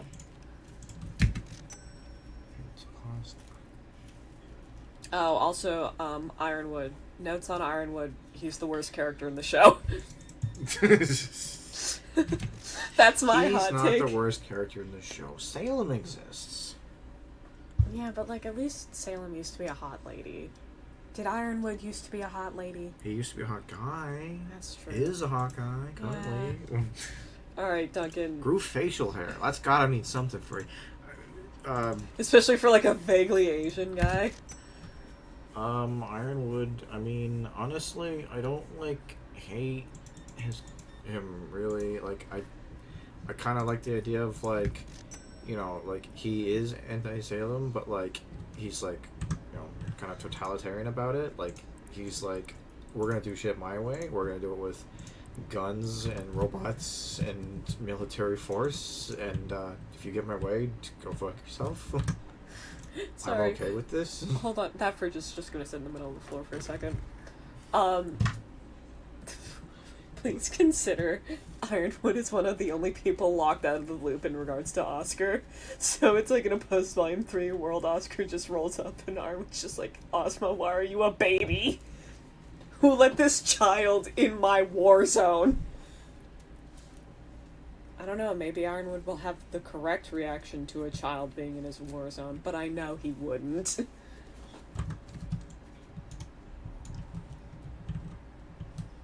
Dude, I'm gonna be so excited about letting Oscar be his own character. It's gonna be so good! It's like, oh, why did he, you know, take you on as an apprentice, Oscar? And Oscar's like, I don't know. And it's the real reason, it's just, his name started with Oz. But no one says that part out loud. That's not the actual reason, it'd just be funny.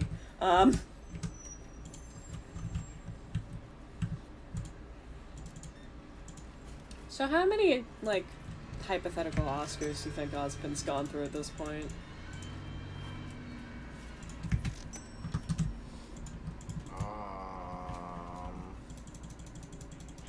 Which is to say, children marked as a potential reincarnation rather than just reincarnations and something. Don't you touch my Sprite! Sprite's expensive.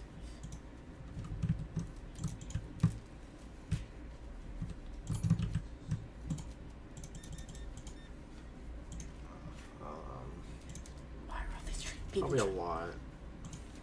Yeah, well, it's like... Couldn't find cake.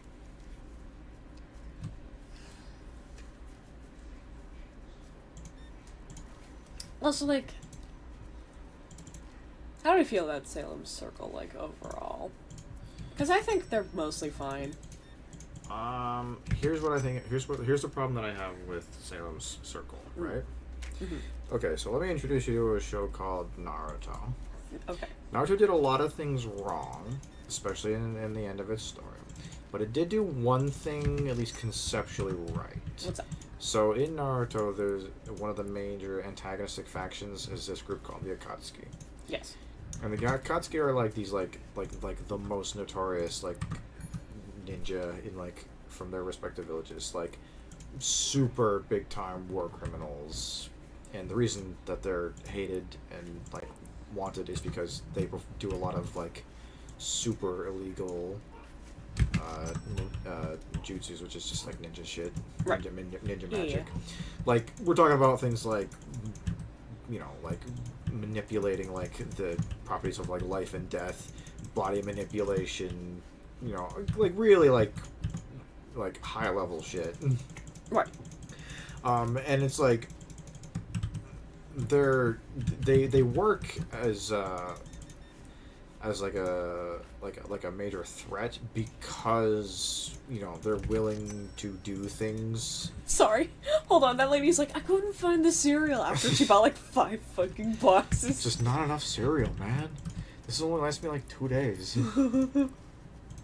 Yeah, but the whole idea is that like the intimidation factor comes from the fact that they're willing to do things that are like morally and ethically so far outside the bounds of what normal ninja do in Naruto that they're like significantly more dangerous and more powerful than the average ninja at the cost of just any moral fiber and often like huge like detriments to their body as well.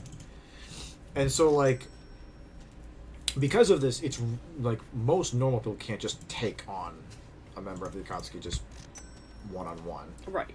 Because they just have access to way more shit than they do. Right. And are willing to go further. And the thing about Salem's people is that they're not individually, like, threatening enough that they can act as independent agents as, like, in an organization as small as they are. Right. Like, you take a character like Tyrion, who is successfully, like, held back in a 1v1 against Crow, who is a good huntsman, but he's not like a god tier guy either. Like he's just a guy. So it's like you have him either lose and or tie with one random guy. And at that point he is no longer a viable threat to the protagonist group because you know that he's he's nothing special. Like he's just a guy. Yeah.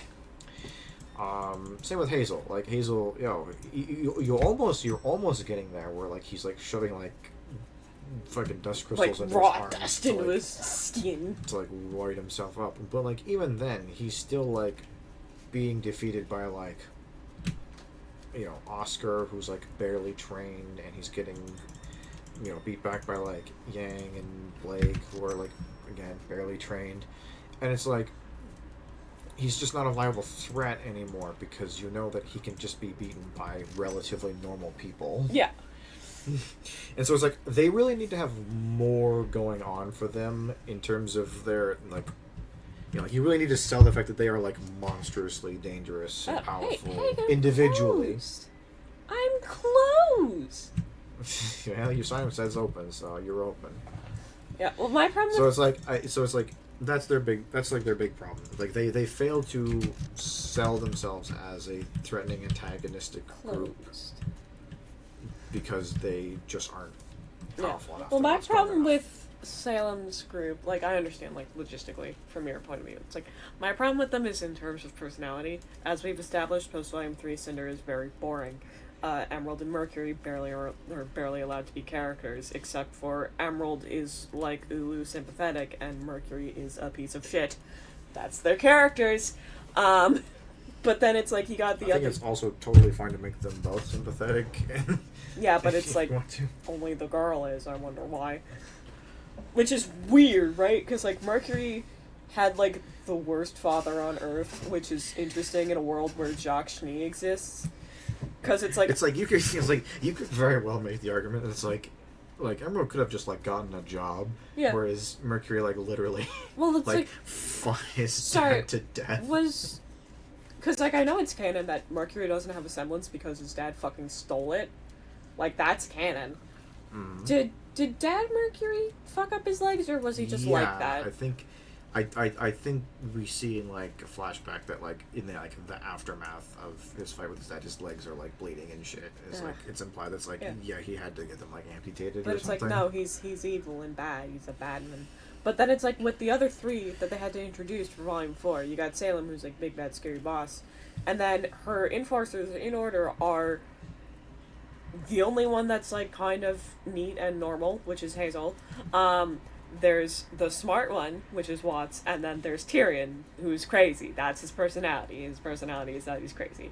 Yeah. And it's like, okay, are we gonna elaborate? And it'll be like, yeah. So it's like, Watts and Penny's dad used to be buddies, but they want to do the Penny Project, so Watts got, like, really bitter and fucking tried to genocide everybody by joining Salem's faction. And it's like, excuse me? I don't even know about That's, like, a Volume 7 thing. Yeah. But it's like, oh, honey. Like, it's literally, that's not the jump, but it's like, that's what was the start of Darkness, was because people saw this piece of incredible technology, which is a weapon with a soul, and they were like, we want to invest in this. And it's like, I'm gonna fucking evaporate. Who did this? So it's like, another thing that's like, this is more of like another like logistical, like fundamental issue with Salem's problem.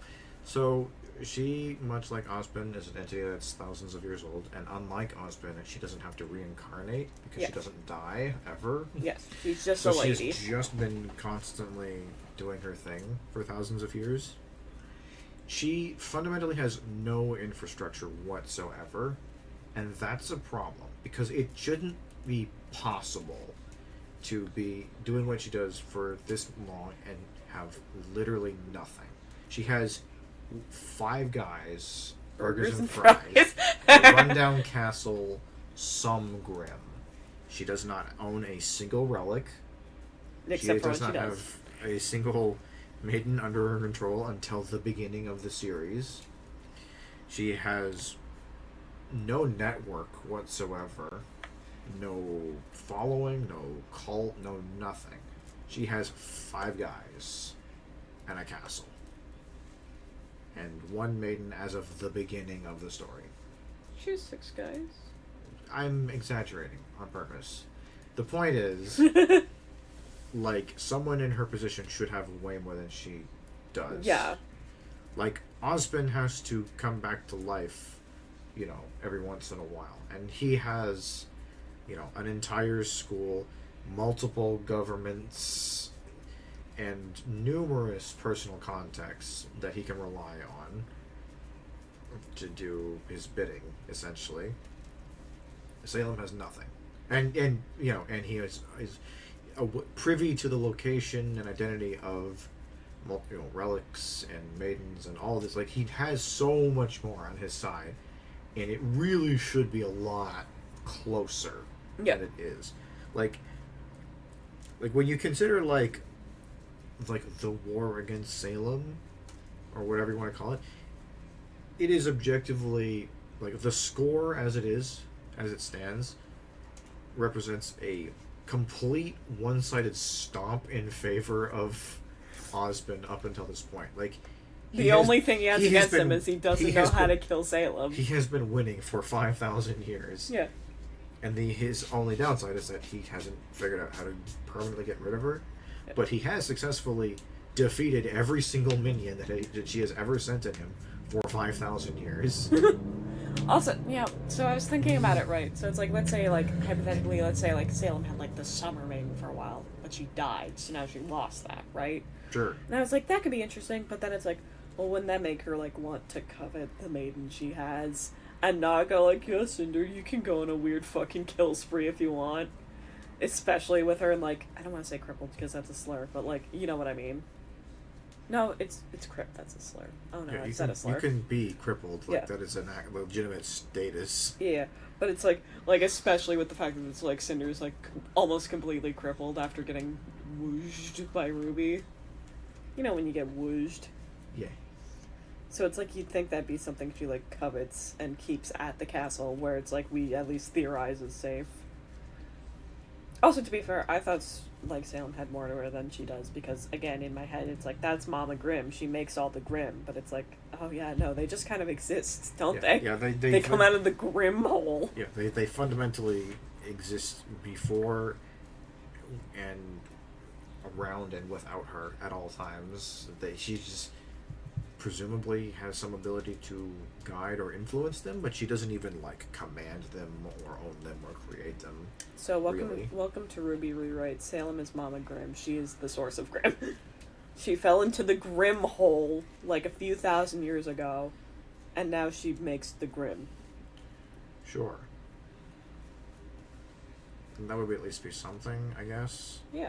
You have to completely rewrite how the Grimm work and all that, but yeah, it would be something. I mean, does it really make a difference between if they're summoned by a lady or come from the Grimm hole? Well, it would make a difference. It's like in the current meta, it's like the current meta. I know what you mean. At least she's like, they come across as more like a primordial force of nature that just exists in the world, which makes more sense given the way they behave. The fact that they have no like factional like cohesion, they don't like behave in groups generally, except for like small packs. Yeah. If she had the ability to just control armies of Grimm, she would probably just do that all the time. Again, thousands of years, she would probably have gotten somewhere by now if she was like dedicated to it. But the fact that she just kind of like occasionally tells groups to do certain things, and they by and large just exist of their own volition otherwise, that makes more sense, again, given how little that they've accomplished. One thing that could be maybe interesting, but there's also the possibility that it's just like overcomplicating it. You can tell I thought that we were closing out soon because I've just been sitting in the back of my store. But because it's like, so theoretically maybe make like a marked difference between the unique Grimm and what I'll simply call the digested Grimm. Yum, delicious. And so it's like maybe make it so like Salem directly creates and thus has like a reasonable amount of control over the unique Grimm. Meanwhile, the digested Grimm just kind of fuck around. Because it's like, that is like the empty shell of a person with only their negative emotions left behind, right? They're not going to listen to some lady. It's like the Heartless. Yeah, it's the Heartless from Kingdom Hearts. Exactly. So, but yeah, it's like, to me, it's like, yeah, if she has like, if there was like, if she had like total factional control over the Grimm, it's like you'd have to assume that at a certain point there would be that like the world of Remnant would be in a perpetual like total war state, because they would literally have to be constantly battling with their full strength at all times to just maintain equilibrium against dedicated Grimm who are constantly trying to like kill everybody directly at all times. Again, we are talking about an entity that is immortal and probably doesn't need to like eat or sleep, if I had to guess. She eats her Grimm A snacks. literal relentless enemy. Yeah, do you think they get takeout for Salem's Castle for her like very mortal minions? Yeah, what do they eat? Grimm. I imagine Grimm tastes like cigarette ash. to me, it's not even like a taste thing. I feel like its texture would be awful, like eating oil. Yeah. I feel like we've gone places. We started just like, this is Ruby Rose, who's a fundamentally flawed character because Rooster Teeth forgot they gave her a character, and we're like, I feel like eating Grim would be like oil. Yeah, the Phyrexene oil. Oh my god, ew. The salt departs the body. Also, sorry, I like very lightly glossed over it with Taeyang, but I'm gonna bring it back up anyway because it could be a fun stinger. It's not. I'm Okay. just really checked out. Dude, Ruby did such a bad job of trying to paint Ozpin as, like, morally gray. He's, like, the top of the list of Ruby men I would smash by, like, a wide margin. I would marry Ozpin. Yeah. Yeah. Like, is he maybe old for me? I don't know. They didn't give him an age. Well, I think they were intentionally vague about his age. But it's like, yeah, man, I'll take that ring. Crow's like a maybe. I feel like there's both Crow and Taeyang, it's like, I feel like there's a lot of baggage there that I don't think I'm equipped. Not that Ozpin doesn't have baggage. There is one issue, you mentioned... I just think he wouldn't make it my problem. There was one issue you meant about how you mentioned, you would rewrite Ozpin so that, like, he doesn't have a normal human lifespan. Mm. There was one issue with that.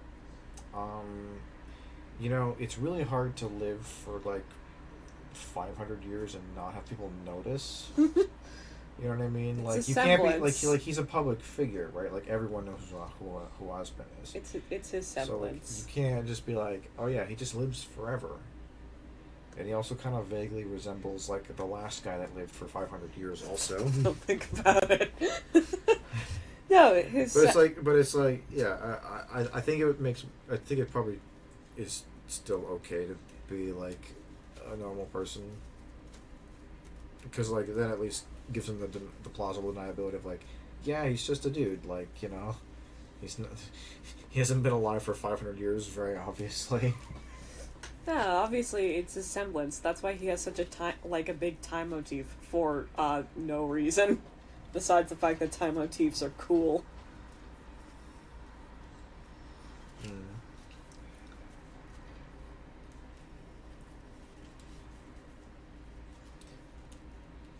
Yeah, it's like, I just like the idea of, like, different Ozpins having, like their own. It's like there's part of me. It's like, do we make him resurrect over and over again, or do we just have, like, a succession of people whose job it is to deal with Salem? Both. Like, in one scenario, you have, like, a continuous entity, who's locked in an eternal battle with another continuous entity. And another battle, and then maybe that makes sense if they're, like, they have a personal relationship with each other. And in another sense, it's like, well, you can have them each be in, like, their own unique character, and rather than having them all kind of, like, carry each other's baggage, you can have your Oscar and your Ruby.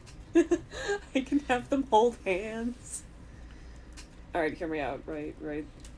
So, Ozma. The OG Ozpin. Yeah.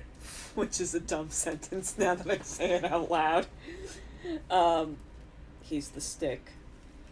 Like, it's just a vibe. The vibe is in the stick. Yeah. Yeah. Because it's like, a spirit of someone is not going to be, like, around 1,000% after, a couple millennia. Hold on. I'm gonna look this up. Do we have, like, a canon timeline of RWBY? Fucking, I don't know. Look up Salem on the RWBY wiki. Because that might be... Hook me up, baby. Alright. History. The Age of Humanity. Can I have numbers? Can I have numbers? Salem, the last human alive. Yeah. Literally killed every person. Literally killed every person. Many millennia. Okay, it's been a while. Thousands Sorry, of we're years. calling past Salem 16? I guess it was, like, back in the old days.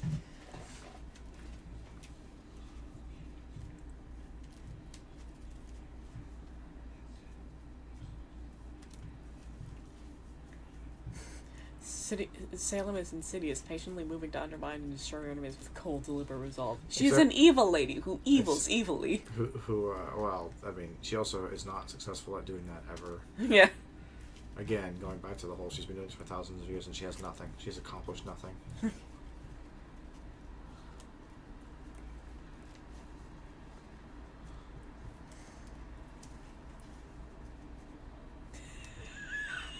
What? That's hilarious. Well, I mean, no one can see what you're doing, so no one has sorry. idea what you're highlighting. Quote, there was a joke about Salem being one of Jean Arc's sisters in the Volume 6 opening before everyone knew who she was. I love that. Welcome to my headcanon. Don't think about it. Yeah, Jean Arc has a lot of sisters. A lot of them. Some of them are not great. Jean's Auntie Salem.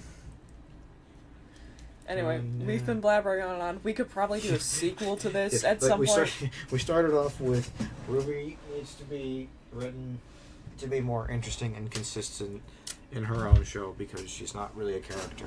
And we ended with Ozpin as a stick. Well, when you put it like that. So I think that's our signal that it's time for us to wrap up. Also, I haven't been able to feel my throat for 45 minutes, so I don't know how I'm going to talk tomorrow, but probably not very well is the answer.